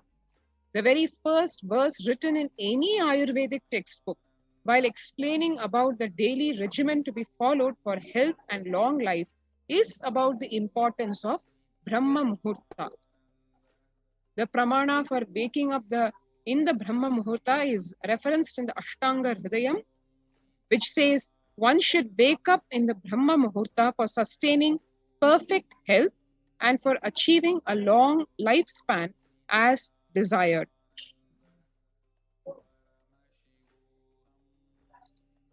The benefits of waking up in the Brahma Muhurta: at this time, a high level of prana, vital life energy, which is necessary for the body, is adequately present in the atmosphere. The activities of the entire world, and especially of the living beings, are yet to be started. Hence, the pollution is at its minimum. The cheerful atmosphere has a considerable effect on the body and mind. Ayurveda has given a deep thought to the daily routine, which when followed aligns our day perfectly to express our maximum potential and capabilities. This starts with getting up in the morning. The quality of our waking up decides the energy level for the day. A peaceful, fresh start is always better to a dull, lethargic start with a heavy feeling. Tuning our biological clock to the rising and setting of the sun is the best way for reversing the aging process. Waking up during this Brahma Muhurta puts us in perfect synchronization to the natural clock. Now next is the Shatkarma in Hatha Yoga. The first step in traditional Hatha Yoga is Shatkarmas, purification of the body, practiced for hygienic and preventive purposes. Have spiritual end in view. Example, Karna Dhauti, practice for cleansing the ears, enables the practitioner to hear the mystical internal sounds. Neti is said to bestow clairvoyance. Shatkarma in Hatha Yoga includes various practices, and they have their origin in Ayurvedic Panchakarmas, which are for purification and detoxification treatment. They affect and activate almost all the vital systems in the body: digestive, respiratory, circulatory, and nervous systems. The Panchakriya in Nithyananda Yoga, what is this component? What does it contain and why is it important? These are cleansing techniques adapted for the modern lifestyle. They prepare the body to experience the higher states of meditation, ultimately to attain enlightenment. There's better health and quality of life. Modern world with much polluted environment, impure food, ailing bodies, and disturbed minds. This is a solution for all this. The 5 processes in the Panchakriya include eye cleansing, Jalaneti, Sutraneti, Jalabhasti, Haritakki. Netra Shuddhi or eye cleansing, the first process. Eyes are the most used organ of the body. Constantly they are subjected to external stimuli, air pollution, bright lights, and they are overused. The Netra Shuddhi is a very simple technique for eye health.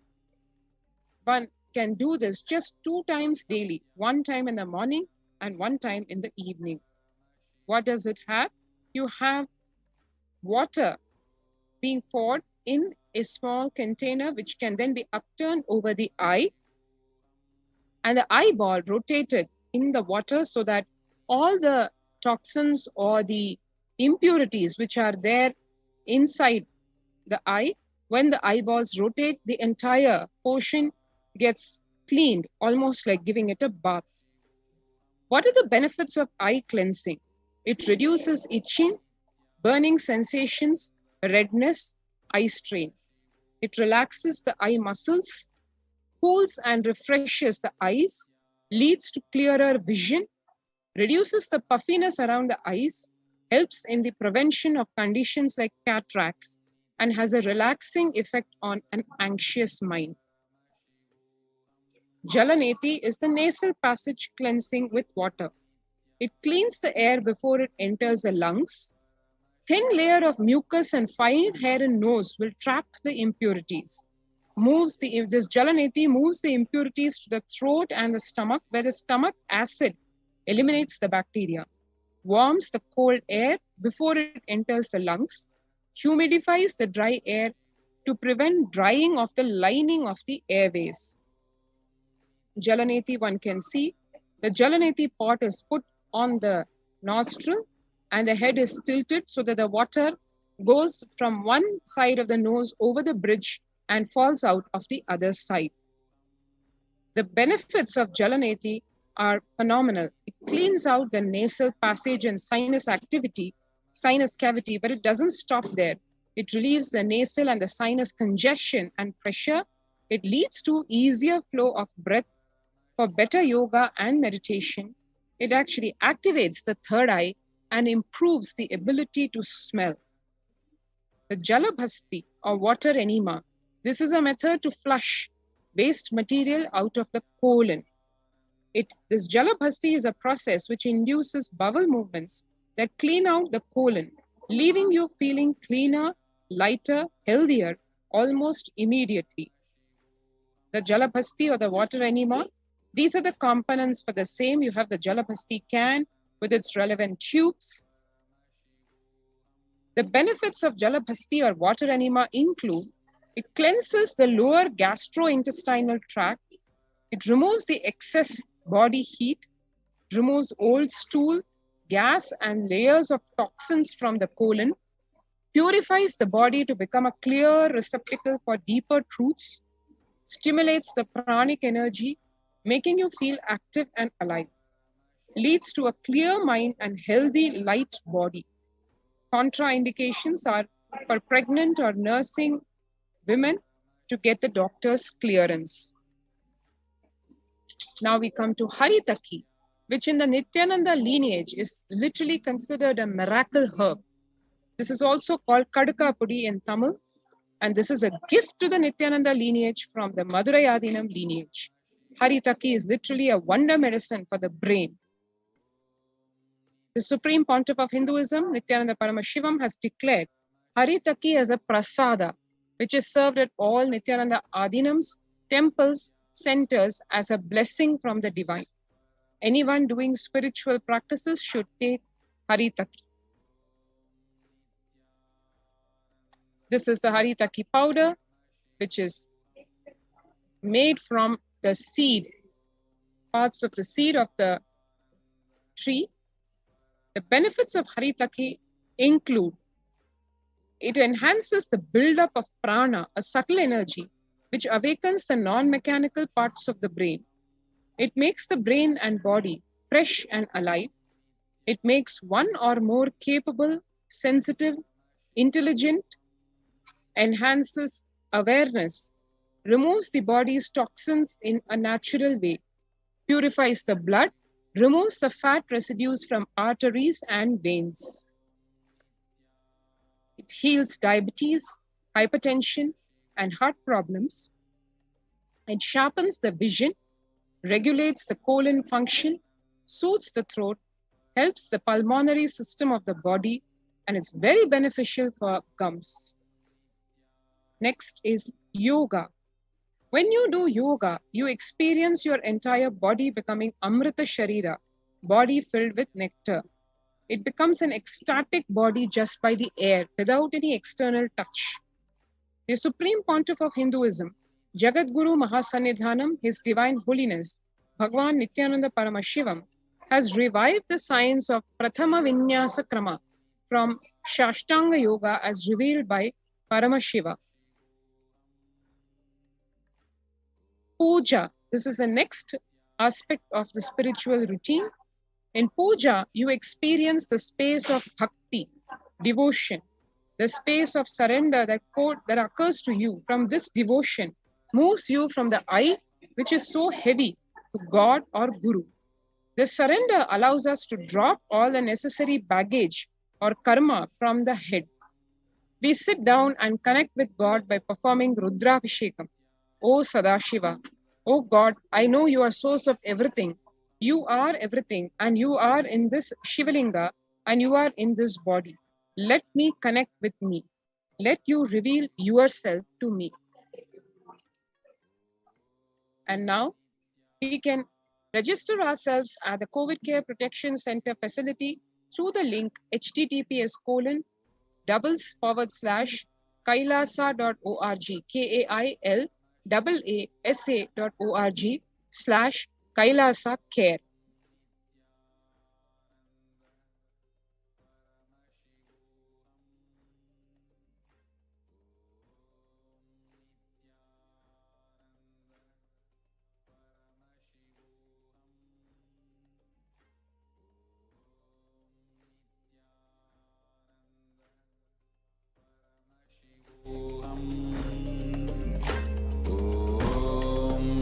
Nithyananda Paramashivoham. Om Nithyananda Paramashivoham. Om Nithyananda Paramashivoham. Om Nithyananda Paramashivoham. Om Nithyananda Paramashivoham. Om Nithyananda Paramashivoham. Om Nithyananda Paramashivoham.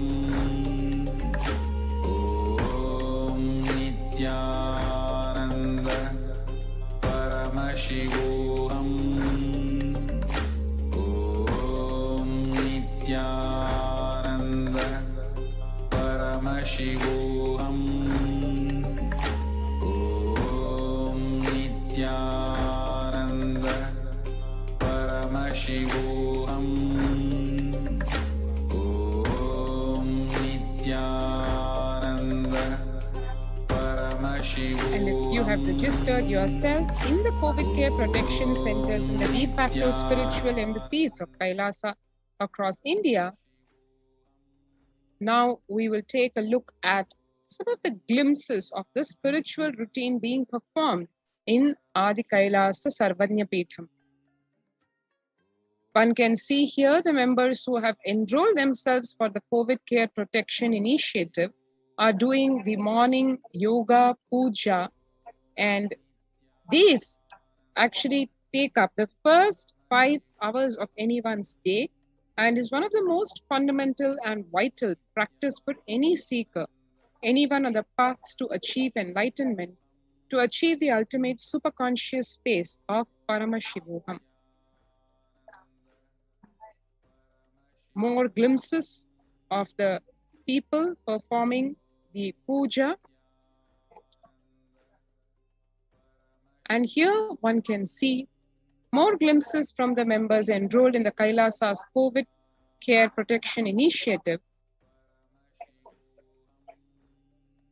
The puja materials collected, the people settle down in the wee hours of the morning and doing their Nitya Puja, Guru Puja and Shiva Puja. One can see here the yoga classes being conducted, and these are the glimpses from the multi-layered quarantine facility in Adi Kailasa Sarvanya Peetham. More pictures of the participants doing yoga as well as puja.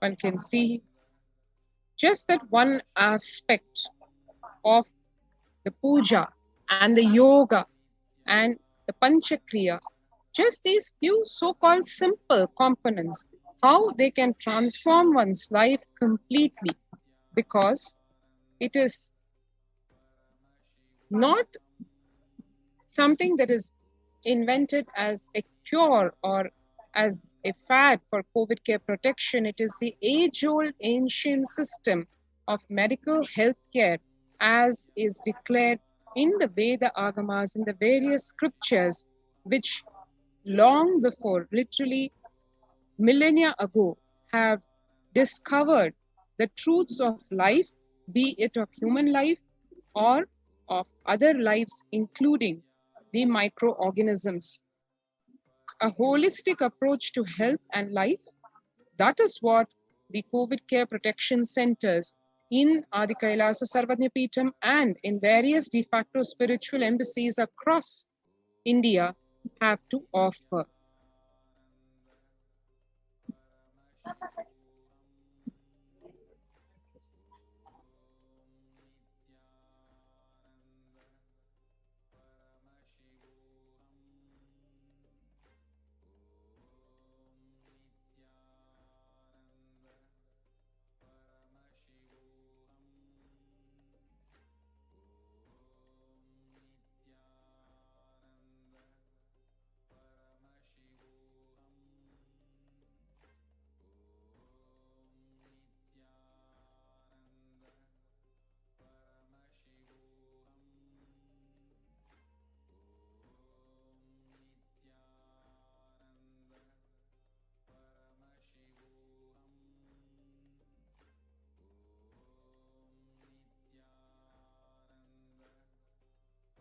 Just be alive for next 3 years. Don't die within next 3 years.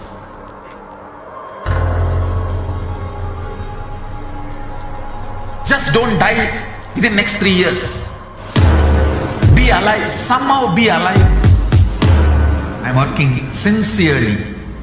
I will reach you somehow. somehow I will reach you.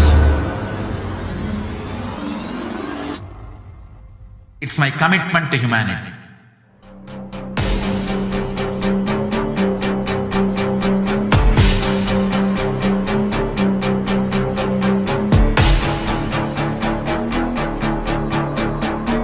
Just don't die within the next 3 years.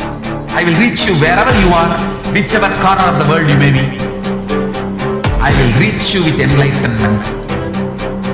You manifesting the space, state, powers, being Paramashivoham. It is possible, and it is possible for you.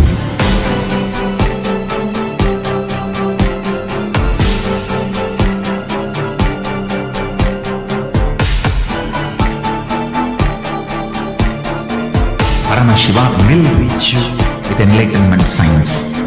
I know he is going to do the job. Just be alive for next 3 years. Nothing else. Kailasa. Listen intensely. Enlightenment ecosystem, literally enlightenment itself, in your own home, wherever you are. If you cannot come to Kailasa, it's okay. Kailasa can come to you. Kailasa coming to you is Kailasa.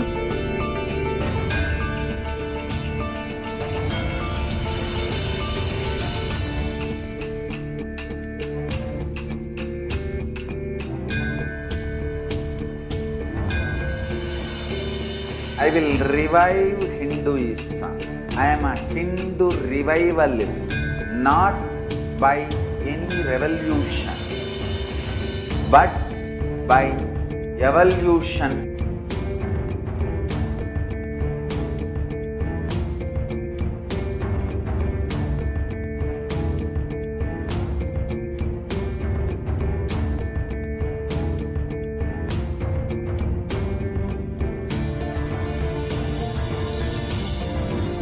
And setting model community.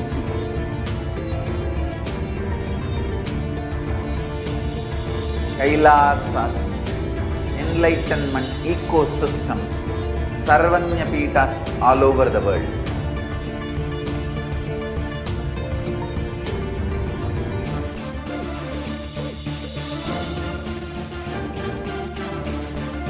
All powerful cognition, knowledge, only when you live, power manifestation and possibilities manifestation happens. It's a fundamental truth.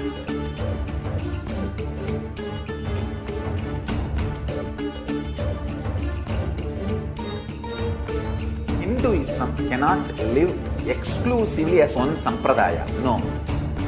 All sampradayas of Hinduism is an ecosystem.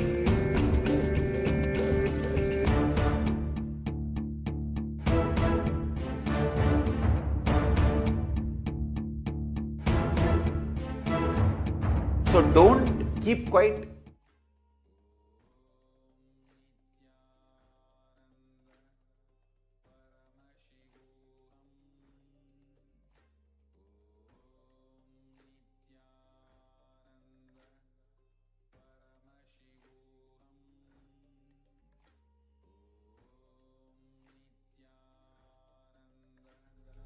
Paramashivoham. Om Nithyananda. And while we are waiting eagerly for the satsang by the Supreme Pontiff of Hinduism, Nithyananda Paramashivam, let us look at what the whole crux of education in the Hindu system of education, what is the core, what it comprises of. Education is known to be the key factor to enabling upwards socio-economic mobility. and the strongest means of removing poverty. The right education is crucial to the well-being, stability, and growth of not only every child, but to humanity as a whole. The Gurukul system is known to be the knowledge transmission system of Hinduism, one of the pillars which kept Sanatana Hindu Dharma alive and standing as the world's most ancient living civilization. Through Kailasa's Department of Education, the Supreme Pontiff of Hinduism, Jagat Guru Mahasannidhanam, His Divine Holiness Bhagwan Nithyananda Paramashivam, the Gurukul system is being revived in its entirety.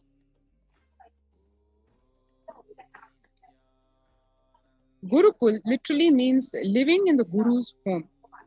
The Gurukul system is rooted in the Guru Shishya Sampradaya, or the living lineage of the Guru-disciple relationship. And this whole system is actually corroborated by the latest, most state-of-the-art scientific research.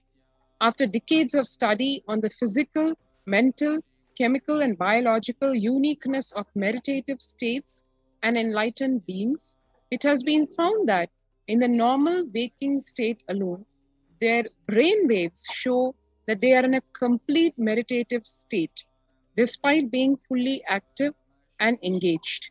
In the world of athletics, this state is known as the being in the zone, a glimpse into the peak of focus, cognitive function, attention, and coordination, to name a few. Rather than a glimpse, enlightened beings casually walk, talk, and engage with life settled in this peak. Recent studies have also found that we imbibe the body language, behaviors, and patterns of those in our environment, not just on the behavioral level, but to the depths of the neurological layer. This is also known as the mirror neuron effect. In this way, there is no better teacher than the enlightened Guru, who, as per modern science, exists as the superconscious, biological, reproducible anomaly.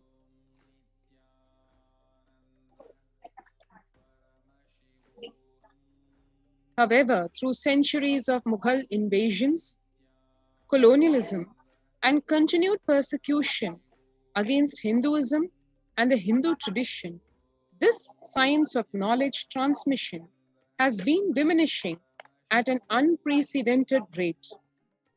After careful study in the colonialism era, it was found that the Gurukul system was standing as the backbone and stability of the Hindu civilization. The Macaulay education system was imposed on India after this revelation.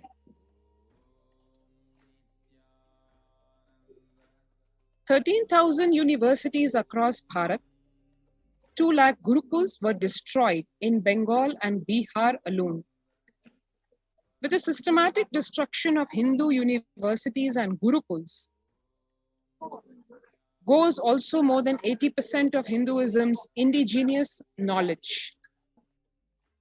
One can see what Thomas Macaulay in 1836, after his very deeply sinister study of the Hindu education system and what his diabolical plans were to destroy the system so that the colonial rule could continue for practically an eternity, which it still is, because even though physically the colonial rule is apparently to have disappeared, to have been replaced by so-called freedom and independence, yet the minds of the people, of the Hindus, has been influenced by this poison, probably once and for all, had it not been for the advent of the Nijavatara, the Supreme Pontiff of Hinduism. Macaulay says, "Our English schools are flourishing wonderfully. The effect of this education on the Hindus is prodigious. No Hindu who has received an English education ever continues to be sincerely attached to his religion. The Hindu religion is so extravagantly absurd that it is impossible to teach a boy astronomy, geography, natural history without completely destroying the hold which that religion has on his mind. It is my firm belief that if our plans of education are followed up, there will not be a single idolater among the respectable classes in Bengal 30 years hence. And this will be effected without any efforts to proselytize, without the smallest interference with religious liberty, merely by the natural operation of knowledge and reflection. I heartily rejoice in this prospect. One can see here the diabolical plans of Thomas Macaulay,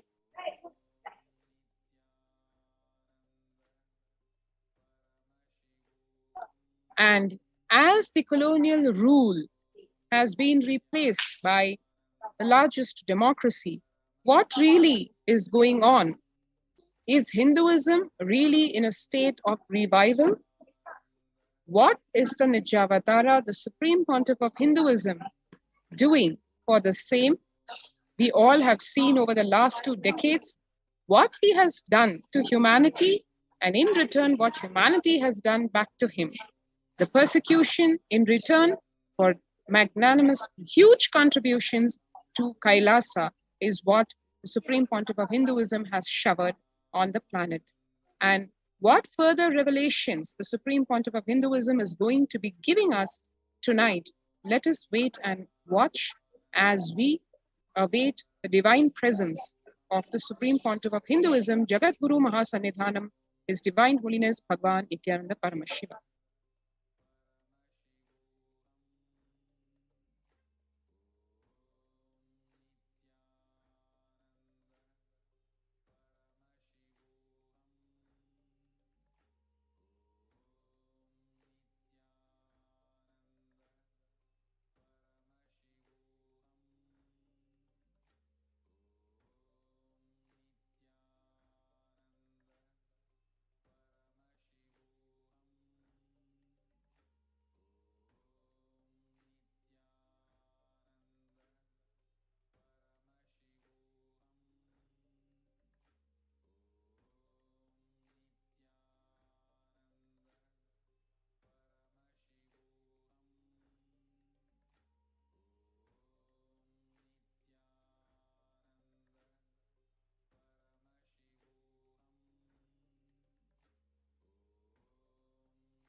Only that sampradaya is going to be affected.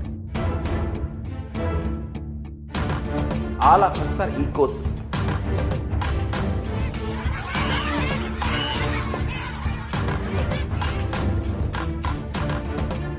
I invite all of you to get involved and enjoy Hinduism by the principle of Dharmo Rakshati Rakshitaha.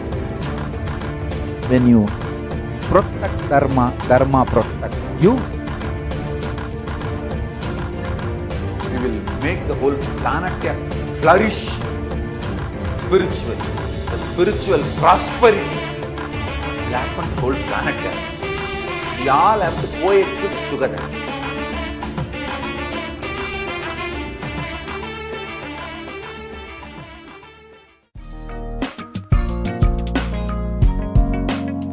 We get you health. We get you ability to build beautiful relationships in your life. We get you direct spiritual support, and we make sure you become wealthy.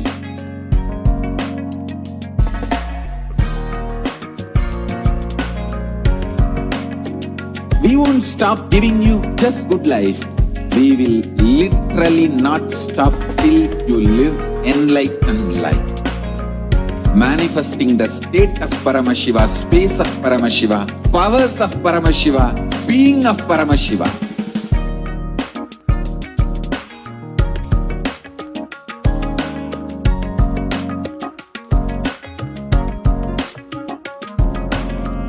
Whole world should become e-Kailasians. I want the whole world to know Hindus have something great to contribute to the world.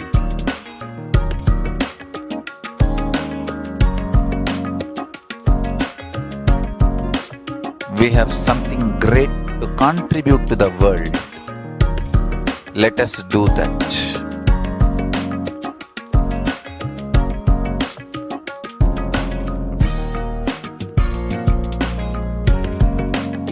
Kailasa is proper customized spiritual service helping you to identify your root patterns of suffering. We have perfected the science of helping every individual from every cultural, religious, nationality background.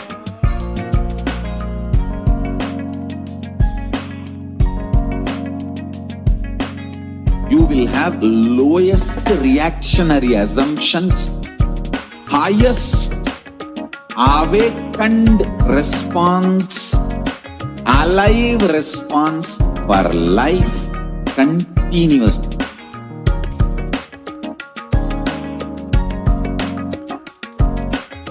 Kailasa is enlightenment ecosystem, literally enlightenment itself in your own home, wherever you are.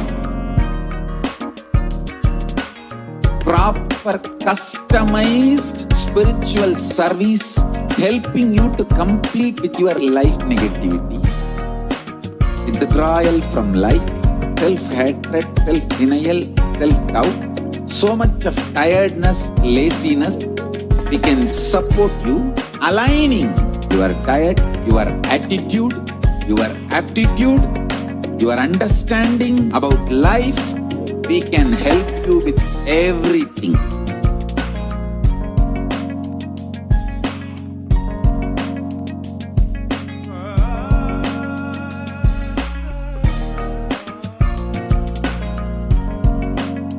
If you are interested in enlightenment, we will immediately bring this to you. If you are not interested, we will explain the whole science, inspire you and make you interested in enlightenment time. We need to cater this enlightenment science to the whole world wherever they are, because enlightenment is the birthright of all human beings. Kailasa is responsible to provide that to all human beings.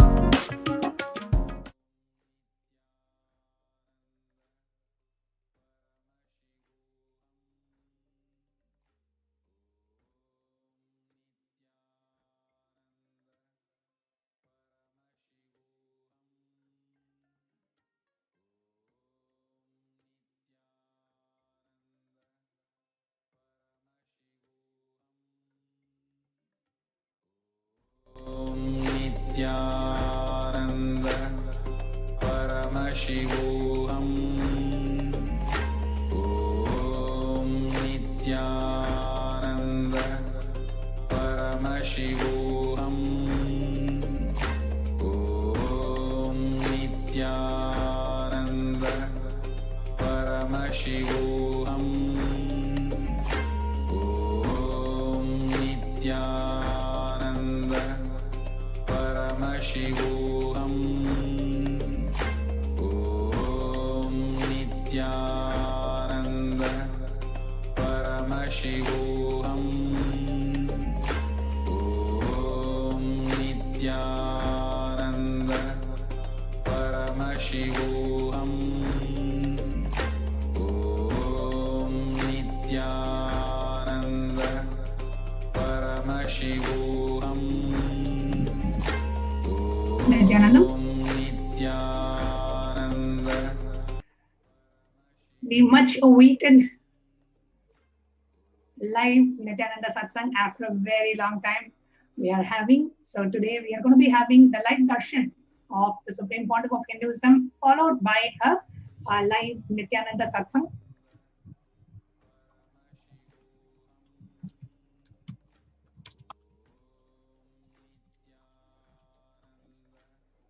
for all our viewers who are joining us for the live satsang today after a long time we are having. So if you're watching us on YouTube Live or Facebook Live, this is the time to go ahead and share.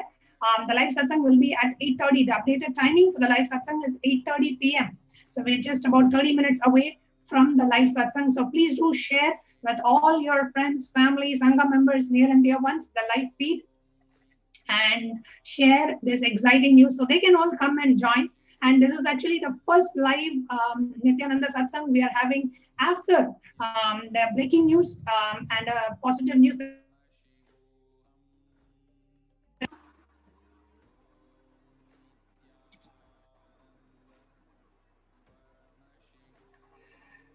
And that news, I'm sure all of us are aware by now, is that the UN, the United Nations, has recognized the persecution of Supreme Pontiff of Hinduism and Kailasa. And we have shared this breaking news on all the official social media platforms of Kailasa. And in the next few minutes that we have leading up to the live satsang, I request every one of you to join hands in sharing this news virally with one and all. So I'm now going to go ahead and share the Facebook, the live SPH JGM Nithyananda Paramashivam Facebook page, where we have shared this breaking news, and also on Twitter. And as we are watching this live feed, and I request all the viewers to kindly please come along with me as we take a few moments to share this news with the world. And I will tell you why it is important to share it with the world. Recently, I was talking to one of the youth devotees from the US, and this person was saying that in their high school for about 2 years, they are taught in the US schools, everyone is taught the Jewish Holocaust. And I have joining me on this show is Ma Nitya Sadashiva Priyananda is also joining us, and she studied in the US, so maybe she can give a little bit more insights into what really they study in the US. As children grow up, every child is taught in the school about the Jewish Holocaust. So Ma Sadashiva Priya, I know you studied in the US. Did you learn about the Jewish Holocaust? Yes. So yes, thank you so much. And I'd like to share with all of the viewers exactly how in the United States, in Western culture, how from a very young age, even from even the age of 13, 14 years old, we start studying, we start reading about the Jewish culture, even in school, even if we're not practicing that religion. Sadashiva Priya, so sorry to interrupt you. Your voice is very low. It's kind of hard to hear you. Is there any way you can fix your microphone and be right back with us? Yeah, sure, of course. Yes. So while Sadashiva Priya is joining, and those of you who are watching this, and how many of you, as compared to one is the Jewish Holocaust of what happened to 6 million Jews, just around the time of the Second World War, and on the same way, what is happened to Hindus, where 500 million Hindus were, killed and murdered and persecuted over the last 5,000 plus years of Hindu Holocaust. And many, I was a born Hindu. I never knew about the Hindu Holocaust until, I came in direct face-to-face experience of what the anti-Hindu elements are doing to the Supreme Pontiff of Hinduism. And that was my first direct experience of the anti-Hindu elements and their criminal conspiracies, and the neo-Hindutva elements and their conspiracies to eliminate the spiritual component of Hinduism. The anti-Hindu elements want to eliminate Hinduism itself, while the neo-Hindutva gang wants to eliminate the spiritual component of Hinduism and politicize religion. So, yes, we have Ma Sadashiva Priya joining us. Yes, Ma Nithyananda, are you able to hear me now? Yeah, I'm able to hear you. I hope my audio is okay. Yes, it's much better, Ma. Yes, okay. Please go ahead. So you studied in the America, and did you learn about the Jewish Holocaust in your school as a part of the syllabus?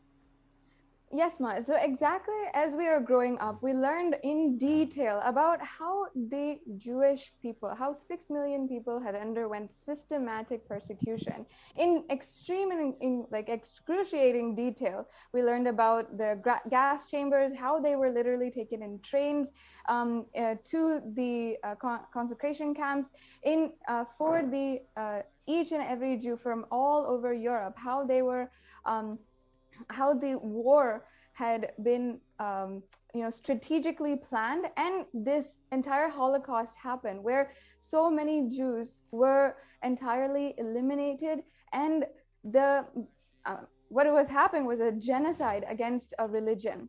And from a young age, and I would say from school, what was happening, and even at that time, I was wondering in myself, how come I didn't learn about Hindu Holocaust, what happened to Hindus, in the same way that today I'm learning from a textbook, from official textbook, from so many different novels of victims of the the Jewish Holocaust, and so many different.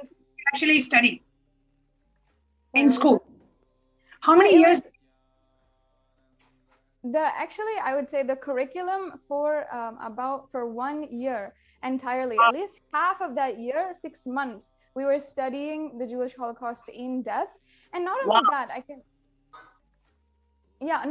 I can say that much of the novel, the culture of reading the books, how the Jewish Holocaust has been written by the survivors of the Jewish Holocaust. It's a very, very powerful way of speaking their story to the world, telling the heartfelt trauma and suffering that they've been through, and for good cause, to prevent more and more suffering from happening further, and ultimately to solidify the Jewish identity that they have as a whole culture, and as a part of their healing as a whole culture.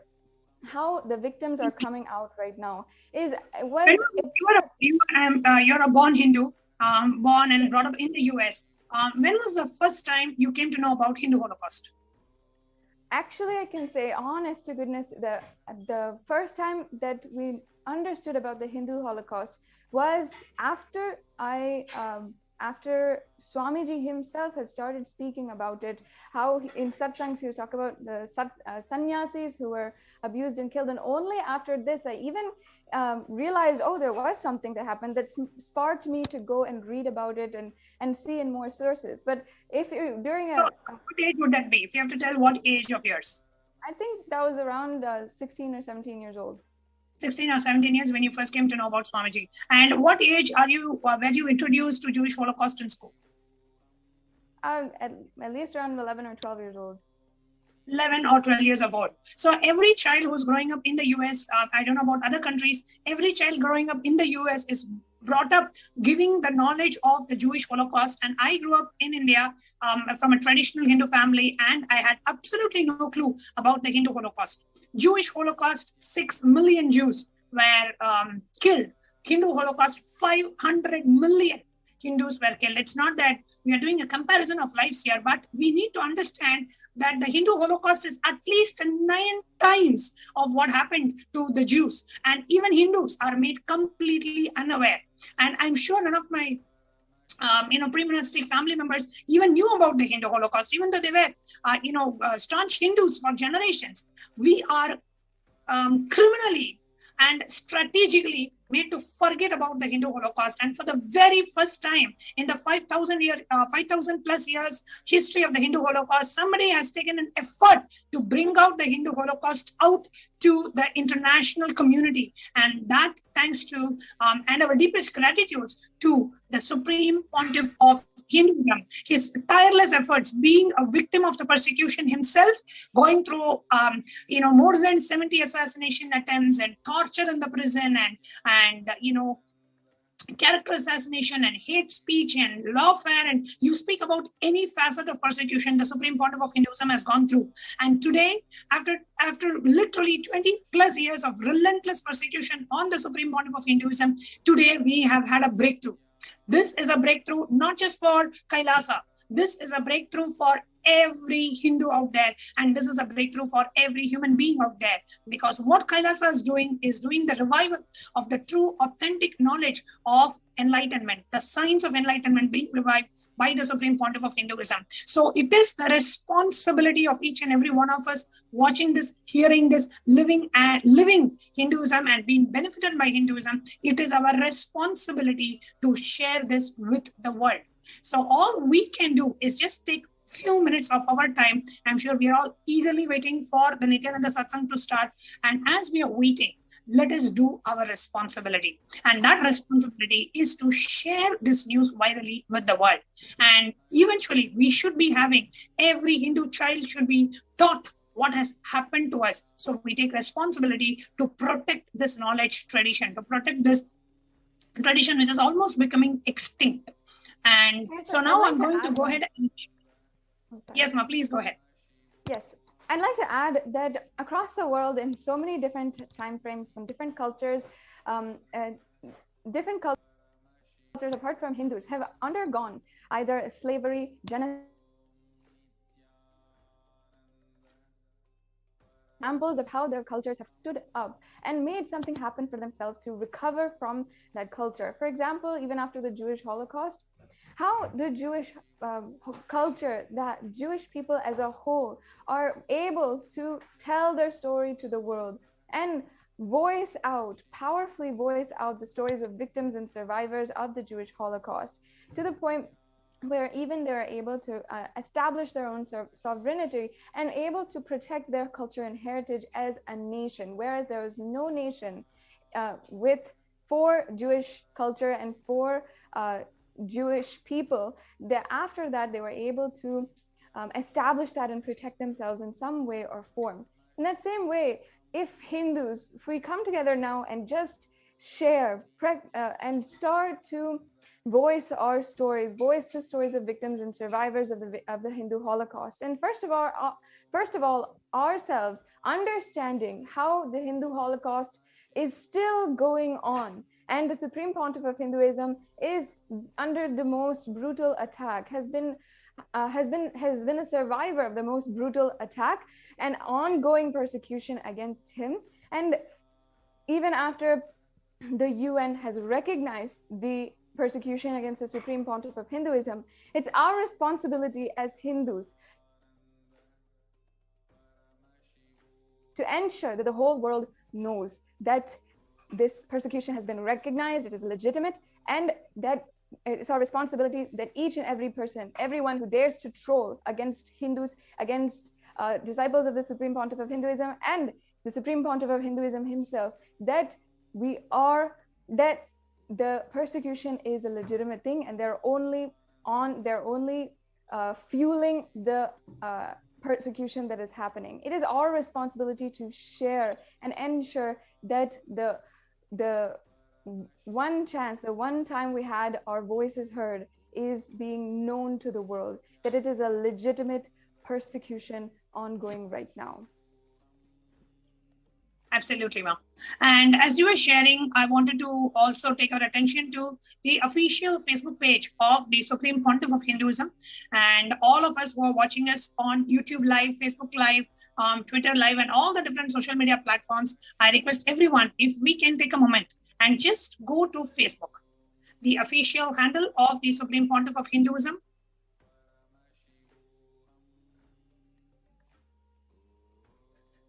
which is facebook.com/Paramahamsa Nithyananda, and you can search for SPH JGM Nithyananda Paramashivam on Facebook, and you will come up with this page.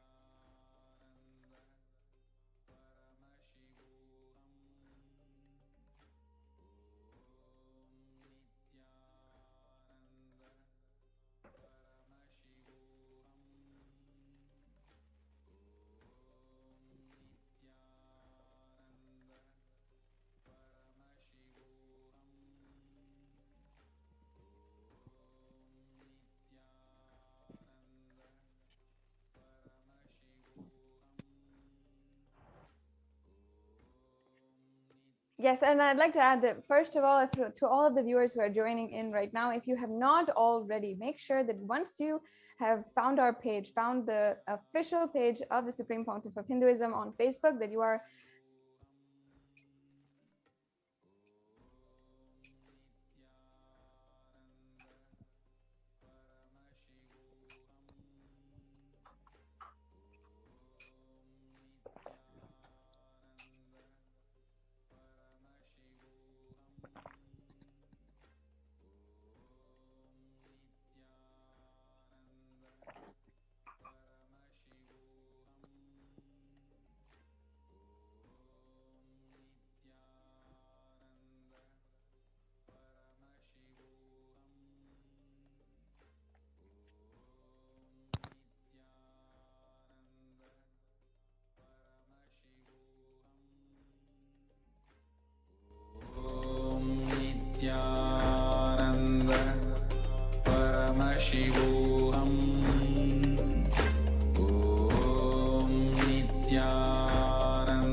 Paramashivoham. Om Nithyananda Paramashivoham. Om Nithyananda Paramashivoham. Om Nithyananda Paramashivoham. Om Nithyananda Paramashivoham. Om Nithyananda Paramashivoham. Om Nithyananda Paramashivoham. Om Nithyananda Paramashivoham. Om Nithyananda Paramashivoham. Om Nithyananda Paramashivoham. Om Nithyananda Paramashivoham. Om Nithyananda Paramashivoham. Om Nithyananda.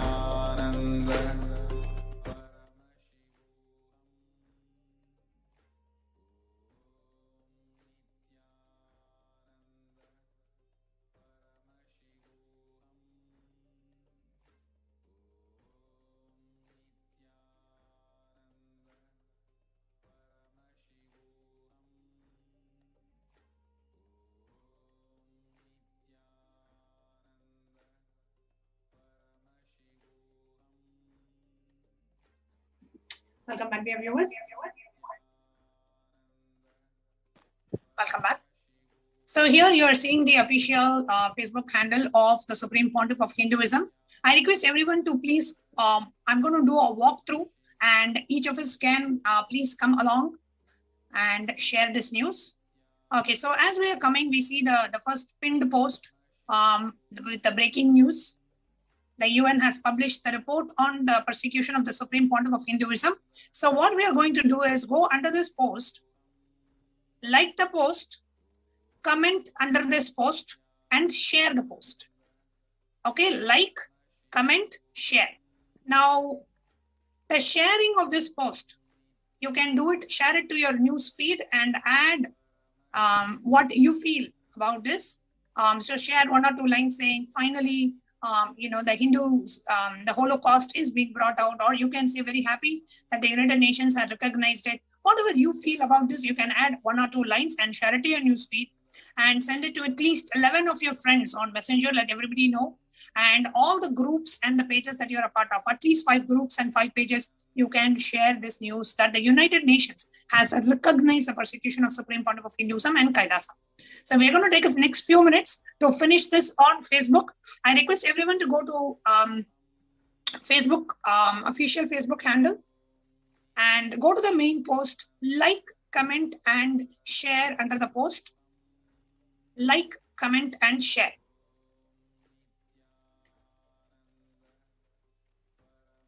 I'm going to read out some of the latest posts that are comments that are coming in through. So like, comment, and share under this post.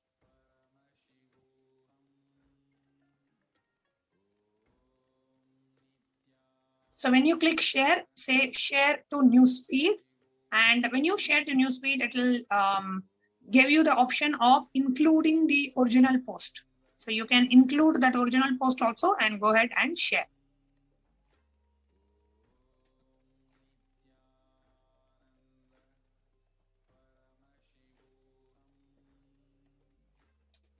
And you can write your own a line or 2, a comment about this, and then go ahead and post it.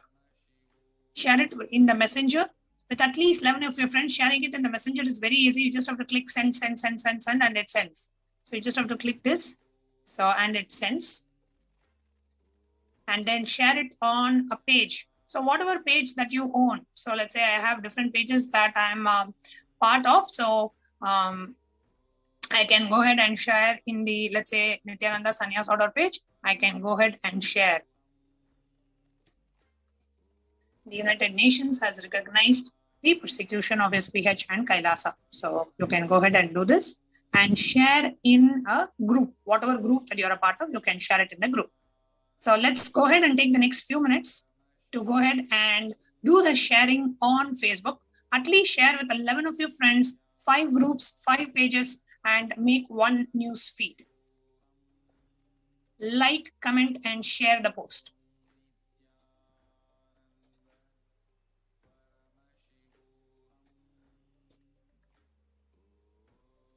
Yes, I'd like to share while everyone is sharing right now.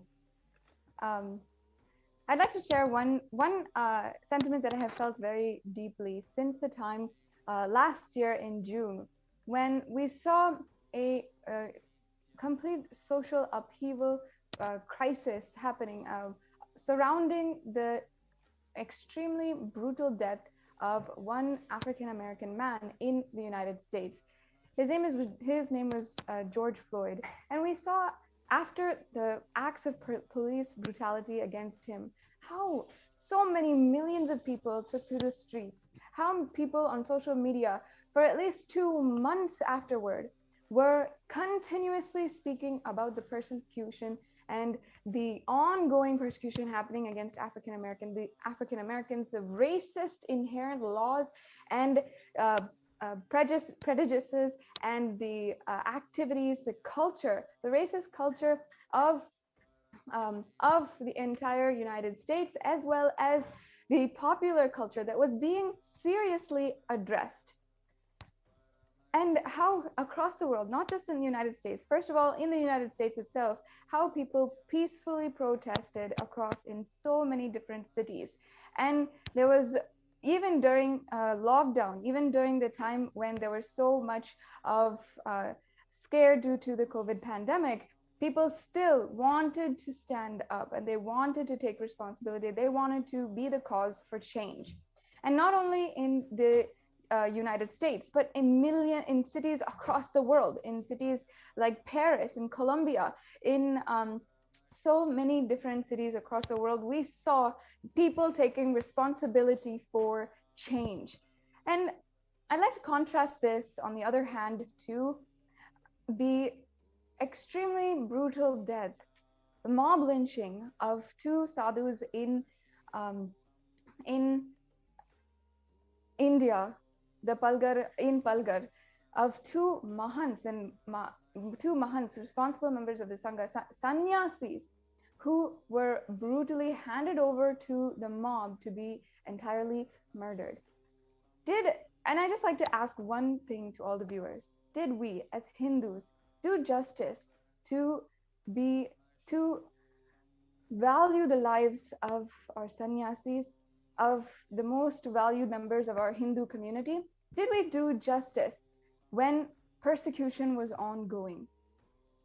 Not even a week after the Palghar murders that happened, the sadhus that had been murdered, the media was entirely silent, the social media was entirely silent, and the only one who was talking about the murder and the Hindu Holocaust was the Supreme Pontiff of Hinduism. The Supreme Pontiff of Hinduism was the foremost advocate for the brutal persecution that happened, up until even 1 month after, continuously coming for live satsangs, delivering the most profound and satsangs, and really powerfully empowering each and every one of us Hindus to stand up and take responsibility and just see the reality as it is. Our Hindu culture is at risk, and it is really, really time now that we stand up. The Supreme Pontiff of Hinduism has courageously brought his story to the whole world, with the UN recognizing the persecution against the Supreme Pontiff of Hinduism and his disciples, the ASMT community. And he has been, after such a long time, after 10 years of persecution, finally, after going door to door to door, literally to every lawyer, to every judiciary, to every government, to every institution asking for justice, finally, we have had our voices heard in some way and some form. It brings actually so much across the world, all of Kailasians, for all the viewers who are just now joining across the world, all the Kailasians are so immensely filled with gratitude that right now, finally, our voices are heard. Absolutely. Absolutely. And as you are sharing, right, I invite all the viewers. See, it is important that, as what Masada Shubhriya was sharing, it is important that we as Hindus understand and take collective responsibility for what is happening to Hinduism and raise our voices. And we can raise our voices. We can bring it to the attention just by, we're not saying let's go to the street and protest. No, we are going to bring this to the attention of the government and the influencers and the media who needs to share this with the world. And we need to share this information with the world, that whatever that has happened to the Supreme Pontiff of Hinduism is the worst persecution of the worst possible, in the worst possible way, a totally brutal, atrocious persecution that has happened and is still happening to the Supreme Pontiff of Hinduism. And the United Nations has gone through all the persecution details, and they have recognized this persecution, recognized Kailasa as a nation. And what you're seeing on the screen right now is the official Twitter handle of the Supreme Pontiff of Hinduism at Sri Nithyananda on Twitter. So I request everyone to now please open your Twitter app on the phone or on the laptop and go to Swamiji's, the Supreme Pontiff of Hinduism's official Twitter handle. And you will see at Sri Nithyananda, and it takes you to SPH AGM Kailasa Nithyananda Paramashivam page. And what we are going to do is we are going to come to this Twitter handle and take the first tweet, which talks about UN has published a report on the persecution, and click on, you like the tweet, right? You can reply to the tweet, like the tweet, reply, which is comment under the tweet, and you retweet it, right? When you click on retweet, always choose quote tweet, where you can write your own comments on top of the tweet. So you click on quote tweet and you add your comments on top of it, right? So you can say, finally,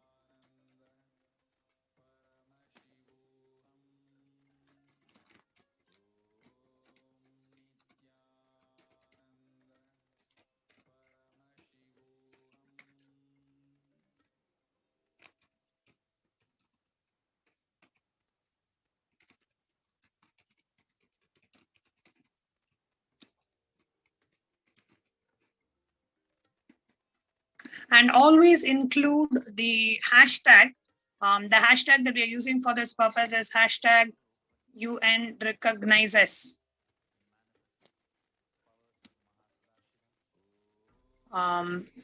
persecution of SPH Nithyananda and Kailasa. So use this hashtag UN recognizes persecution of SPH Nithyananda and Kailasa. Use this hashtag always. I'm just going to double check. And also, yes.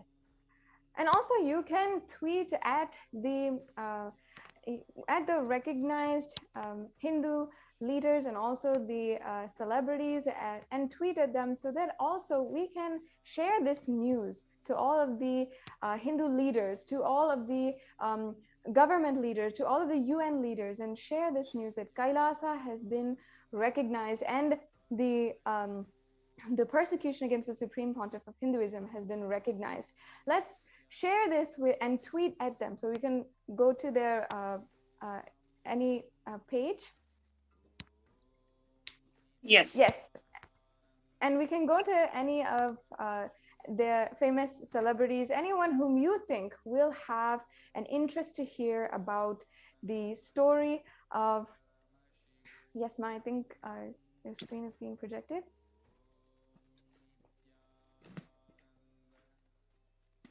Yes. So use these words, use these hashtags, and make sure that you can also tweet at any of the celebrities, any of the advocates, any of the leaders who you think might have an interest in Hinduism, might have an interest in the Supreme Pontiff of Hinduism, the persecution against him. And Nithyananda Paramashivoham. Om Nithyananda Paramashivoham. Om Nithyananda Paramashivoham. Om Nithyananda Paramashivoham. Om Nithyananda Paramashivoham. Om Nithyananda Paramashivoham. Om Nithyananda Paramashivoham. Om Nithyananda Paramashivoham. Om Nithyananda